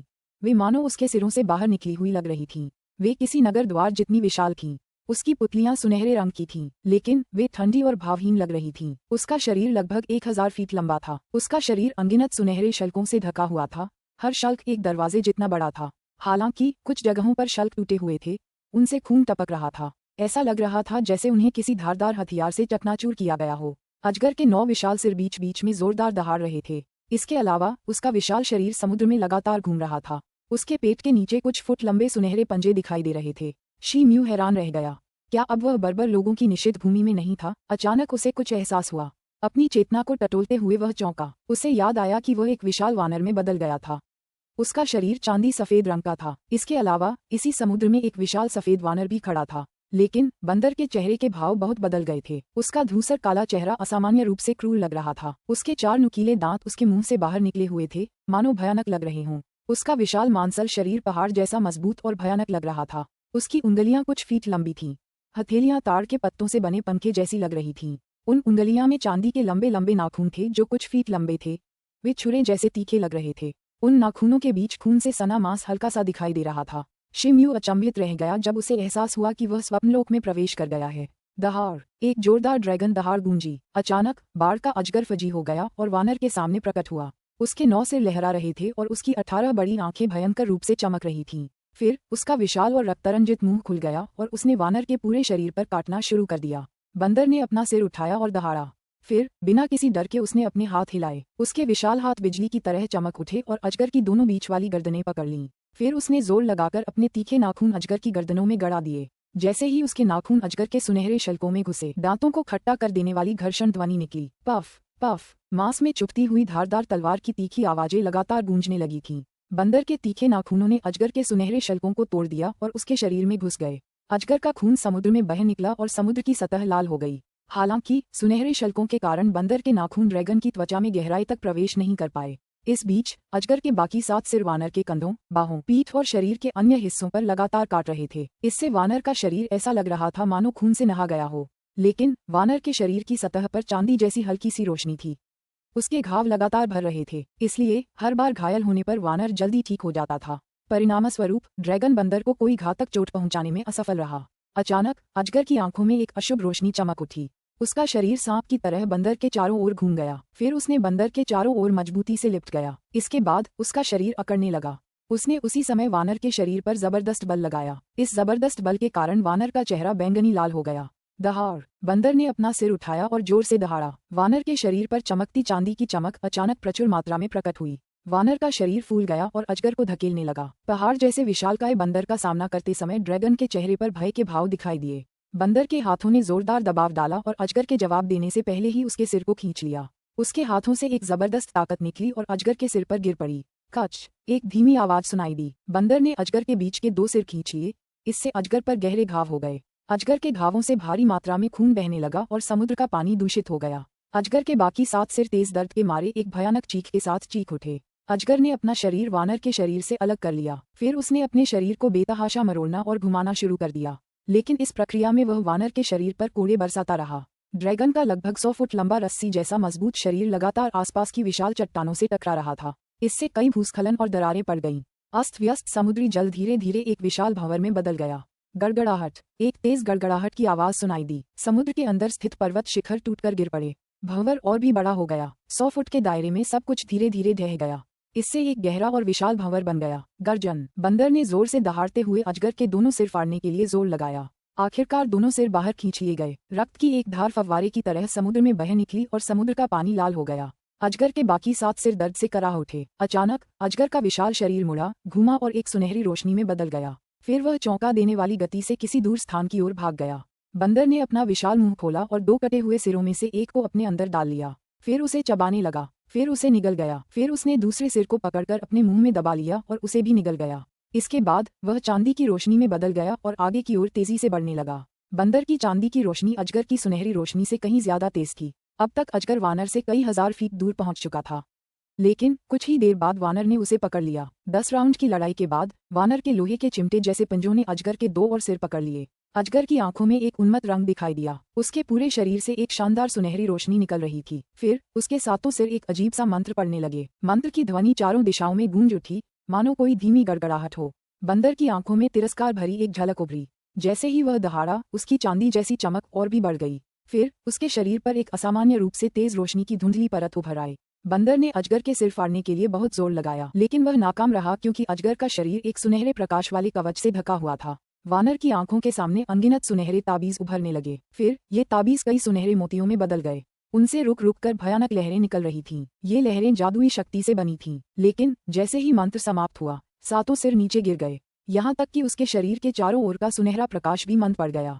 धमाका! एक जोरदार विस्फोट की आवाज गूंजी। अचानक घने बादलों से भरी कई बिजली की बूंदें गूंजी। ऐसा लगा मानो पूरा समुद्र तल गरज और बिजली के साथ कई चमकदार सुनहरी रोशनियों से ढक गया हो। लगभग 1000 फीट के दायरे में समुद्री जल भड़क उठा। इसके अलावा आसमान में दर्जनों फीट ऊंची भयानक लहरें गरजने लगीं। इसके अलावा कई तूफान और बवंडर भी आए। इनसे चारों तरफ एक अप्रिय अंधेरा फैल गया। विस्तृत समुद्री क्षेत्र के सैकड़ों फीट के दायरे में एक विशाल द्वीप था। वह केवल कुछ दर्जन फीट लंबा था। उस पर भी उफनती लहरों और प्रचंड बवंडरों का धावा था। परिणामस्वरूप पूरा द्वीप एक भीषण विस्फोट के साथ टुकड़ों में बिखर गया। दरअसल कुछ ही समय में वह भयानक और विकराल लहरों की चपेट में आ गया था। समुद्र तल से सुनहरी रोशनी और गड़गड़ाहट धीरे धीरे गायब हो गई, लेकिन तब तक बंदर की चांदी जैसी रोशनी भी धुंधली पड़ चुकी थी। इसके अलावा उसके शरीर पर कई भयानक घाव उभर आए थे। उनसे ताज़ा खून बह रहा था। वानर क्रोध से भड़क उठा। फिर उसके हाथों ने जोर लगाया। अजगर के दोनों सिर चटकने की आवाज के साथ बाहर निकल आए और फिर वानर ने उन्हें निगल लिया। अब 9 सिर वाले फ्लड ड्रैगन के पास सिर्फ 5 सिर बचे थे। उसके शरीर से ताज़ा खून बह रहा था। वह बुरी तरह घायल था। क्या वह अब भी उस विशालकाय वानर के सामने टिक पाता? उसके बाकी 5 सिर भी धीरे धीरे उखड़ गए और फिर वानर ने उन्हें निगल लिया। बंदर ने उसकी सिरविहीन लाश को पकड़ लिया, फिर ऊपर की ओर देखा और जोर से दहाड़ा। इसके बाद उसने अपना मुंह खोला और अजगर की लाश में अपने दांत गड़ा दिए। फिर उसने उसका खून चूसना शुरू कर दिया। उसने उसके शरीर को चीर डाला और उसका मांस खा लिया। अजगर के खून के असीम प्रवाह ने समुद्र के पानी को लाल रंग में रंग दिया। शी म्यू 2 जानवरों के बीच जबरदस्त लड़ाई देखकर हक्का बक्का रह गया। अब उसे सफेद बंदर का साफ एहसास हो रहा था। उसके मन में आत्मसंतुष्टि का भाव था। अजगर जल्द ही निगल लिया गया। फिर बंदर ने अपने उभरे हुए पेट पर थपथपाया और डकार की आवाज निकाली। उसके बाद उसका शरीर चांदी सी सफेद चमक से चमक उठा। उसके शरीर के घाव चांदी की चमक में समा गए। फिर उसके पूरे शरीर पर नए मांस की एक परत उगाए। पल भर में ही वानर का शरीर पहले से बेहतर स्थिति में आ गया। यहाँ तक कि उसके सफेद बाल भी अपेक्षाकृत लंबे हो गए। वानर का बाह्य स्वरूप पूरी तरह से बहाल हो गया था, मानो उसे कभी चोट ही नहीं लगी थी। संतुष्टि के मारे बंदर ने अपनी छाती पीट ली। फिर उसने सिर उठाया और जोर से दहाड़ा। अचानक मानो उसके हाथों ने किसी चीज को चीर डाला हो। एक भयानक अलौकिक शक्ति फूट पड़ी और विशाल समुद्र को बीच से चीर दिया। परिणामस्वरूप पूरा समुद्र 2000 फुट ऊंची जल दीवारों में बदल गया। पानी की दीवारों के दोनों ओर असंख्य समुद्री जीव तैर रहे थे। इसके अलावा बीच में 10 फुट चौड़ा एक जलमार्ग दिखाई दे रहा था, जो समुद्र की सतह तक जाता था। बंदर तेजी से चलता हुआ जलमार्ग से होता हुआ समुद्र की सतह पर आ गया। फिर उसने अपना हाथ ऊपर उठाया, मानो तैरते बादलों को नोचने वाला हो। अचानक आकाश से एक तेज और गड़गड़ाहट वाली आवाज सुनाई दी। आसमान से एक ऊंची रोशनी की किरण निकली और रंग बिरंगे बादल उभर आए। फिर बादल आसमान से उतर गया। एक बुजुर्ग आदमी बादल पर पालथी मारकर बैठा था। उसकी लंबी भौहें थीं और चेहरा भावहीन था। उस आदमी को देखते ही बंदर के चेहरे का क्रूर भाव गायब हो गया। उसके चेहरे पर उत्साह की एक झलक उभर आई। फिर उसका विशाल शरीर नीचे गिर पड़ा, मानो कोई विशाल जैद स्तंभ हो। वह उस बुजुर्ग व्यक्ति को सम्मान देने के लिए समुद्र के पानी में बैठ गया। उसके बाद उसने सुनने के लिए अपना कान बाहर निकाला। हालांकि बुजुर्ग व्यक्ति का चेहरा अफसोस से भरा हुआ था। वह कुछ देर चुप रहा। फिर उसने धीरे से अपना मुंह खोला और कुछ शब्द बोले। उसके बाद उसने अपनी बड़ी आस्तीनें ऊपर उठाईं। उसकी आस्तीनों से सुनहरी रोशनी की एक किरण निकली और हवा में घूमने लगी। फिर वह एक बड़ी सुनहरी प्राचीन पुस्तक में बदल गई और बंदर के सामने तैरने लगी। फिर उस बुजुर्ग व्यक्ति ने बंदर की प्रतिक्रिया का इंतजार किए बिना अपनी आंखें बंद कर लीं। फिर वह उस बहुरंगी जादुई बादल के साथ एक बहुरंगी इंद्रधनुष में बदल गया और वापस आसमान में उड़ गया। फिर वे गायब हो गए। बंदर की आंखें बेजान लग रही थीं। वह उठने को तैयार नहीं था। हालांकि उसकी आंखों के सामने वह प्राचीन सुनहरी किताब तैर रही थी। वह बहुत देर बाद उठा और अपनी छाती पीटने लगा। फिर उसने अपना सिर उठाया और एक लंबी दहाड़ लगाई। उसकी गर्जना बिजली की तरह फूट पड़ी। बादलों का एक विशाल समूह इकट्ठा हुआ और काली चीज छोड़ते हुए आकाश में फैल गया। शी म्यू बंदर के गहरे दुख को महसूस कर सकता था, लेकिन कुछ समझ नहीं पा रहा था। हालांकि शी म्यू उस प्राचीन स्वर्णिम पुस्तक के बारे में काफी उत्सुक था, इसलिए उसकी नजर पुस्तक की ओर गई। उसने पुस्तक के आवरण पर चांदी के अक्षरों की कुछ पंक्तियां देखीं। अचानक उसके मन में कुछ शब्द उभरे, 9 क्रांतियां, रहस्यमय कला। शी म्यू को सुखद आश्चर्य हुआ। वह किताब पर एक नज़र डालना चाहता था, लेकिन इससे पहले कि वह कुछ कर पाता, उसे चक्कर आने लगा। फिर उसकी आंखें उलट गईं और वह बेहोश हो गया। अध्याय 170, योद्धाओं की वापसी। अनुवादक, नोवेल सागा संपादक, नोवेल सागा। होश में आते ही शी म्यू का शरीर कांप उठा। फिर उसने धीरे से अपनी आंखें खोलीं। हालांकि उन्हें एक चौंकाने वाली स्थिति का सामना करना पड़ा। गुफा के सामने पहाड़ की दीवार पर 3 सिर वाले अजगर का 100 फुट लंबा शरीर लटका हुआ था। वह मरा हुआ था। ऐसा लग रहा था जैसे उसे नष्ट कर दिया गया हो। उसका मृत शरीर भी सिकुड़ गया था। उसका बायां और दायां सिर गायब था और बीच का सिर क्षत विक्षत था। नतीजतन शी म्यू को खून की एक घिनौनी गंध का एहसास हुआ। शी म्यू को जोर का चक्कर आया। उसने चक्कर दूर करने के लिए सिर हिलाया। फिर उसे थोड़ा आराम महसूस हुआ। उसकी चेतना धीरे धीरे सक्रिय हो गई। अपनी घातक चोटों और निकट आती मृत्यु को याद करके उसके हृदय में हल्की ठंडक महसूस हुई। उसे याद आया कि वह अपने सपनों के समान ही एक सफेद वानर के रूप में अवतरित हुआ था। उसे ये भी याद आया कि कैसे उसने एक लंबी और भीषण लड़ाई के बाद 3 सिर वाले अजगर का वध किया था। लेकिन ऐसा प्रतीत होता है कि बंदर को कुछ गंभीर चोटें भी आई थीं। शी म्यू को ये याद आते ही वह झट से जमीन से उठ खड़ा हुआ। उसने अपने शरीर की जांच की। उसे ये देखकर आश्चर्य हुआ कि उसके शरीर को कोई नुकसान नहीं पहुंचा था। किसी भी चोट का जरा भी निशान नहीं था। हालांकि उसका शरीर ढीला और शक्तिहीन लग रहा था, मानो वह अभी अभी किसी गंभीर बीमारी से उबरा हो। शी म्यू और भी उलझन में पड़ गया जब उसे अपनी असली क्यूई का एहसास हुआ। उसके पेट के निचले हिस्से और मेरिडियंस में भारी मात्रा में असली क्यूई थी। शी म्यू को भराव जैसा महसूस हो रहा था, मानो अनगिनत चींटियां और कीड़े उसके शरीर के अंदर रेंग रहे हों। उसे बेचैनी भी महसूस हो रही थी। उसने अपने पेट में एक ज्वलंत गर्म सनसनी महसूस की, मानो उसकी असली क्यूई उसकी धमनियों के माध्यम से उसके अंगों और हड्डियों की ओर तेजी से बढ़ रही हो। शी म्यू चौंक गया। उसने अनुमान लगाया कि ये बदलाव उसके सफेद बंदर में रूपांतरित होने से जुड़े हैं। इसके अलावा उसने सोचा कि उसके शरीर में जो प्रचंड आग है वह उस अजगर के सत्व और रक्त के कारण होगी जिसे उसने सपने में निगला था। शी म्यू को स्वप्नलोक की याद आए और विशालकाय सफेद वानर और 3 सिर वाले अजगर के बीच युद्ध की भी। अजगर का मांस और खून खाने की याद से उसका दिल कांप उठा। उन्हें सबसे अधिक अफसोस इस बात का था कि वे 9 रिवोल्यूशंस मिस्टीरियस आर्ट नामक प्राचीन पुस्तक की विषय वस्तु को नहीं देख सके। हालांकि उन्होंने उसका आवरण देखा था। अचानक उसके मन में एक विचार आया। वह पालथी मारकर बैठ गया और आंखें बंद कर लीं। थोड़ी देर बाद उसने अपनी आंखें खोलीं और भौहें सिकोड़ लीं। सेम के आकार का चांदनी क्रिस्टल का दाना जो उसने लंबे समय से संग्रहित किया था उसके सिर से गायब हो गया था। क्या यह मुमकिन है कि इस चांदनी क्रिस्टल के कण का मेरे सफेद वानर में बदलने से कोई लेना देना हो? शी म्यू ने सोचा, लेकिन उसे इस बारे में यकीन नहीं था। इसलिए उसने फिलहाल इस विचार को अपने दिमाग से निकाल देने का फैसला किया।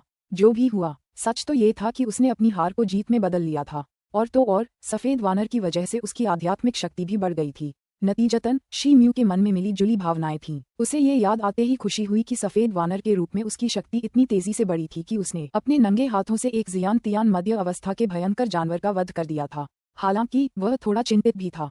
इस परिवर्तन के बाद वह अपने शरीर पर नियंत्रण नहीं रख पा रहा था, मानो उसका अपना शरीर ही उसका अपना न हो। ओह, यान लुओ कहाँ है? अचानक शी म्यू को याद आया कि यान लुओ आखिरी क्षण में उसके सामने आया था और उसे बचाने के लिए एक घातक प्रहार सहा था। शी म्यू को यकीन था कि उसने यान लुओ को ऐसा कोई आदेश नहीं दिया था। वह ऐसी गंभीर स्थिति में खुद को बचाने के लिए हो तियान के प्राथमिक चरण के मानव कंकाल पर भरोसा करने की संभावना नहीं रखता था। लेकिन यान लुओ ने अकेले ही शी म्यू की रक्षा की थी। शी म्यू इस बात से बहुत दुखी हुआ। इसके अलावा उसके मन में यान लुओ की सुरक्षा को लेकर चिंता भी बढ़ गई। सौभाग्य से उसके और यान लुओ के बीच आध्यात्मिक अनुबंध अभी भी कायम था। हालांकि उसे लग रहा था कि इस समय ये कोई महत्वपूर्ण बात नहीं थी। उसने सोचा था कि यान लुओ मृत आत्माओं की दुनिया में लौट गया होगा। हालांकि शी म्यू अभी भी यान लुओ द्वारा अपने स्वामी की रक्षा करने के प्रयास को लेकर उलझन में था। वह उसे बुलाकर अपने संदेह दूर करना चाहता था, लेकिन उसके शरीर में सुन्नता और बेचैनी का एक दौर आया जिससे वह अपनी आत्मा पर ध्यान केंद्रित नहीं कर पा रहा था। ओह, मैं तो अपना मुख्य काम ही भूल गया था। शी म्यू ने अपना माथा थपथपाया और उछल पड़ा। द्वार के निषिद्ध क्षेत्र में प्रवेश करने के लिए उसे अनगिनत कष्टों से गुजरना पड़ा था। इसके अलावा उसने एक बेहद आक्रामक 3 सिर वाले अजगर का शिकार करने का जोखिम भी उठाया था ताकि वह उसकी पशु आत्मा प्राप्त कर सके और अपने श्राप को तोड़ सके। उसे स्पष्ट रूप से याद आया कि सफेद बंदर ने अजगर की आत्मा निकाल ली थी और उसे निगल लिया था। ये सोचते ही शी म्यू को चिंता होने लगी। उसने फिर से अपनी आंखें बंद कर लीं। उसे अपने पेट के अंदर प्रचंड आग के बीच गर्म हवा के गुच्छों का एक समूह रेंगता हुआ महसूस हुआ। उसे अपने पेट के अंदर अजगर की एक हल्की सी आभा भी महसूस हुई। आखिरकार शी म्यू को खुशी हुई। उसने जानवरों की आत्माओं वाली थैली खोलने का फैसला किया ताकि वह जानवरों की आत्माओं को उसमें रख सके। लेकिन उसे एहसास हुआ कि उसका ऊपरी शरीर नंगा था और तो और उसकी कमर पर जानवर की आत्मा की थैली का कोई निशान भी नहीं था। उसने इधर उधर देखा तो उसका काला ब्लेड जमीन पर पड़ा था। उसने ये भी देखा कि वह जो कुछ भी लाया था वह उसके आसपास जमीन पर बिखरा पड़ा था। इसके अलावा पास की झाड़ियों में जमीन पर एक रक्त लाल चमड़े का थैला पड़ा था। ये पशु आत्मा बैग था। शी म्यू बहुत खुश हुआ। उसने थैला उठाया और अपनी आध्यात्मिक शक्ति उसमें उड़ेल दी। अचानक उसका रंग बिगड़ गया और उसकी भौहें सिकुड़ गईं। उसे याद आया कि थैले में होउ तियान के अंतिम और पूर्ण अवस्था के 10 से ज्यादा पशु आत्माएं थीं। इसके अलावा प्राथमिक और मध्य अवस्था के अनगिनत पशु आत्माएं भी थीं। हालांकि उसने अपना सिर हिलाकर इन विचारों को त्याग दिया। उसे सबसे ज्यादा चिंता 3 सिर वाले अजगर की आत्मा की थी। हालांकि जैसे ही उसने जानवर की आत्मा की थैली को अपने मुंह के पास लाया, उसकी असली क्यूई को एक अजीब सा झटका लगा। अचानक थैली में आग लग गई और एक सक्शन पैदा हुआ। तभी चांदी की रोशनी में लिपटा एक काला प्रकाश गुब्बारा उसके शरीर से बाहर निकला। उसके अंदर 3 सिर वाले अजगर का एक धुंधला सा आकार छटपटा रहा था। शी म्यू ने अपनी असली क्यूई का प्रवाह बलपूर्वक बढ़ा दिया। थैला एक शानदार लाल रोशनी से चमक उठा। उसकी चूषण शक्ति भी बढ़ गई।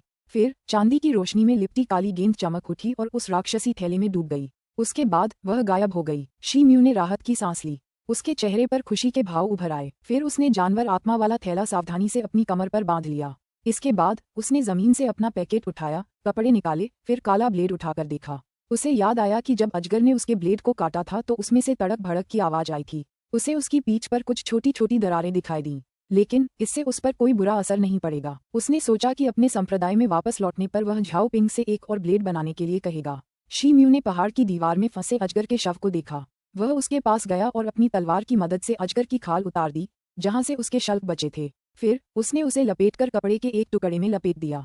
फिर उसे अपनी पीठ पर लाद लिया और अजगर की गुफा की ओर चल पड़ा। वह जल्दी ही अजगर की गुफा में पहुंच गया। वह पालथी मारकर बैठ गया और अपनी काली तलवार एक तरफ रख दी। फिर उन्होंने अपनी आंखें बंद कर लीं और स्वर्गीय हाथियों के प्रजनन की कला का अभ्यास करने के लिए तैयार हो गए। उन्होंने एक अस्थि शोधन की गोली निकाली और उसे निगल लिया। इसके बाद उन्होंने ध्यान की मुद्रा में आकर अभ्यास शुरू कर दिया। जल्द ही वे स्वर्गीय हाथियों के प्रजनन की कला के 7वें स्तर तक पहुंच गए। उसकी मेरिडियन और धमनियां उसकी असली क्यूई से इतनी भर गई थीं कि वे बाहर की ओर उभरने लगी थीं। इसके अलावा उसके पेट के अंदर आग की एक प्रचंड धारा रंग रही थी। इसने उसे अभ्यास करने पर मजबूर कर दिया था। यही कारण था कि वह अधीर हो गया था और गुफा में प्रवेश करते ही अभ्यास शुरू कर दिया था। शी म्यू बहुत खुश हुए क्योंकि उन्हें एहसास हुआ कि वे बिना किसी बाधा के कला के 7वें चरण तक पहुंच गए हैं। उन्होंने एक सीधी सफलता हासिल कर ली है। हालांकि उनका आश्चर्य यहीं समाप्त नहीं हुआ। इस सफलता के बाद उन्हें इस कला के 8वें चरण की प्राप्ति हुई। उनकी धमनियां और स्नायुबंधन उनकी वास्तविक क्यूई से इतने भरपूर थे कि उन्होंने एक ही झटके में एक और चरण प्राप्त कर लिया। फिर शी म्यू ने एक हरा पाला फल निगल लिया और पूरे दिन अभ्यास करता रहा। आखिरकार उसने तब अभ्यास करना बंद किया जब उसके पेट में मौजूद अजगर का खून उसकी असली क्यूई में बदल गया। इसके अलावा उस समय तक वह स्वर्गीय हाथियों के प्रजनन की कला के 9वें चरण को पार कर चुका था। इस समय तक अस्थि संधि की गोलियां भी खा ली गई थीं। शी म्यू 2 दिनों के छोटे से अंतराल में ही होउ तियान के मध्य चरण से होउ तियान के उन्नत चरण तक पहुंच गया था। उसकी विकास दर इतनी भयावह थी कि कोई भी चौंक सकता था। शी म्यू अपनी ताकत 3 हाथियों जितनी बढ़ाने में कामयाब हो गया था। अगर वह शक्तिशाली दुष्ट वानर के प्रजनन की कला में भी सफलता हासिल कर लेता तो उसकी ताकत और भी बढ़ जाती। तब उसकी ताकत 10,000 पाउंड के करीब पहुंच जाती, जो कि एक जियान तियान के प्राथमिक स्तर के योद्धा से कहीं ज्यादा थी। शी म्यू अगर उसके पास समय होता तो वह स्वर्गीय हाथियों के प्रजनन की कला की शेष 2 परतों को भी प्राप्त कर सकता था। इससे वह होउ तियान की पूर्ण अवस्था तक पहुंच सकता था। अपने रक्त के कारण शी म्यू के लिए जियान तियान क्षेत्र में आगे बढ़ना बेहद मुश्किल था, लेकिन उसे अब भी विश्वास था कि अगर उसे कोई उपयुक्त जियान तियान तकनीक मिल जाए और बचे हुए 3 हरे पाले के फल खाकर वह इसे पूरा कर सके तो वह इसे आजमा सकता है। 2 दिन बाद अजगर की गुफा की गहराई में शी म्यू जमीन पर पालथी मारकर बैठा था। उसकी आंखें बंद थीं और वह अपनी सांसों को नियंत्रित कर रहा था। अचानक उसकी कमर के चारों ओर लाल रोशनी चमक उठी। उसने आंखें खोलीं और अपनी छाती से एक जैद ताबीज निकाला। उसमें से एक चमकदार लाल रोशनी निकल रही थी। यह एक निषिद्ध ताबीज था जो द्वार में कदम रखने से पहले सभी को पशु आत्मा की थैली के साथ दिया जाता था। आखिरकार यह खत्म हो गया। शी म्यू को राहत मिली। फिर उसने अपना काला ब्लेड उठाया और सांप की खाल को अपनी पीठ पर फेंक दिया। वह कपड़े के एक टुकड़े में लिपटी हुई थी। फिर उसने अपनी असली क्यूई को जेड आकर्षण में डाल दिया। चमकदार लाल रोशनी ने शी म्यू के शरीर के चारों ओर 5 फीट मोटा लाल घेरा बना दिया। तभी लाल बत्ती चमकी और शी म्यू हवा में गायब हो गया। इस बीच पवित्र पर्वत के पीछे पहाड़ी घाटी में 8 पुजारी काली वेदी के सामने विशाल वलयाकार पत्थर की कतार के पास 2 समूहों में खड़े थे। उनके चेहरों पर चिंता के भाव थे। वे पत्थर की कतार की ओर देखते रहे। अचानक विशाल आयताकार चट्टानों पर उकेरे गए जादुई अक्षर चमक उठे। फिर एक विशाल लाल रोशनी फैली और पूरे पत्थर समूह पर छा गई। समय पूर्ण हुआ। महायाजक भीड़ के सामने काली वेदी पर खड़ा था। उसके चेहरे पर बुढ़ापे का भाव था। फिर उसने कुछ कहा और हाथ में पकड़ी सूखी हुई छड़ी हिलाई। छड़ी के ऊपर एक लाल रोशनी चमक उठी। फिर वह विशाल पत्थर की श्रृंखला के केंद्र की ओर चमक उठी। लाल बत्ती तेजी से टिमटिमाने लगी। फिर लोगों की परछाइयां दिखाई देने लगीं। ऐसा लग रहा था मानो लाल बत्तियां झरनों की तरह बरस रही हों। लाल रोशनी में हर तरह के लंबे, छोटे, हट्टे कट्टे और पतले लोग धुंधले दिखाई दे रहे थे। कुछ लोग तो बहुत ही भयानक लग रहे थे, मानो वे खून से नहा गए हों। कुछ के हाथों में हथियार थे, कुछ और हाँफ रहे थे। ये लोग अजनबी नहीं थे, ये योद्धा थे जो कुछ दिन पहले ही द्वार में दाखिल हुए थे। लाल बत्ती कुछ देर तक चमकती रही। फिर जब सब लोग सामने आ गए तो वह धीरे धीरे गायब हो गई। वेदी पर अलग अलग जगहों पर कई आदिवासी लोग खड़े थे। कुछ खुश दिख रहे थे तो कुछ के चेहरे पर अजीब से भाव थे। 8 जनजातियों ने कुल मिलाकर 100 लोगों को निषिद्ध क्षेत्र में प्रवेश करने के लिए भेजा था। हालांकि केवल 50 से 60 लोग ही वेदी पर खड़े दिखाई दिए। इसका मतलब था कि इनमें से लगभग 50% लोग हमेशा के लिए द्वार के अंदर दफन हो जाएंगे। ये लोग अपनी जनजातियों के कुलीन वर्ग के थे, इसलिए प्रत्येक व्यक्ति का गायब होना उनकी जनजातियों के लिए बहुत बड़ी क्षति थी। इन योद्धाओं को द्वार में जीवन मरण की लड़ाई लड़ने से मना नहीं किया गया था, लेकिन क्रूर और शांत बर्बर लोगों के बीच ये समझौता हो गया था कि वे एक दूसरे से किसी भी पशु की आत्मा नहीं छीनेंगे, इसलिए कोई भी हत्या संभव नहीं थी। इसके अलावा हर जनजाति बहादुर योद्धाओं के द्वार के अंदर की स्थिति से परिचित थी, इसलिए किसी भी तरह का जीवन घातक खतरा असंभव था, जब तक कि किसी भी शुरुआती उपलब्धि की कोई इच्छा न हो। दरअसल पिछले परीक्षणों के दौरान मृत्यु दर लगभग 20% रही थी।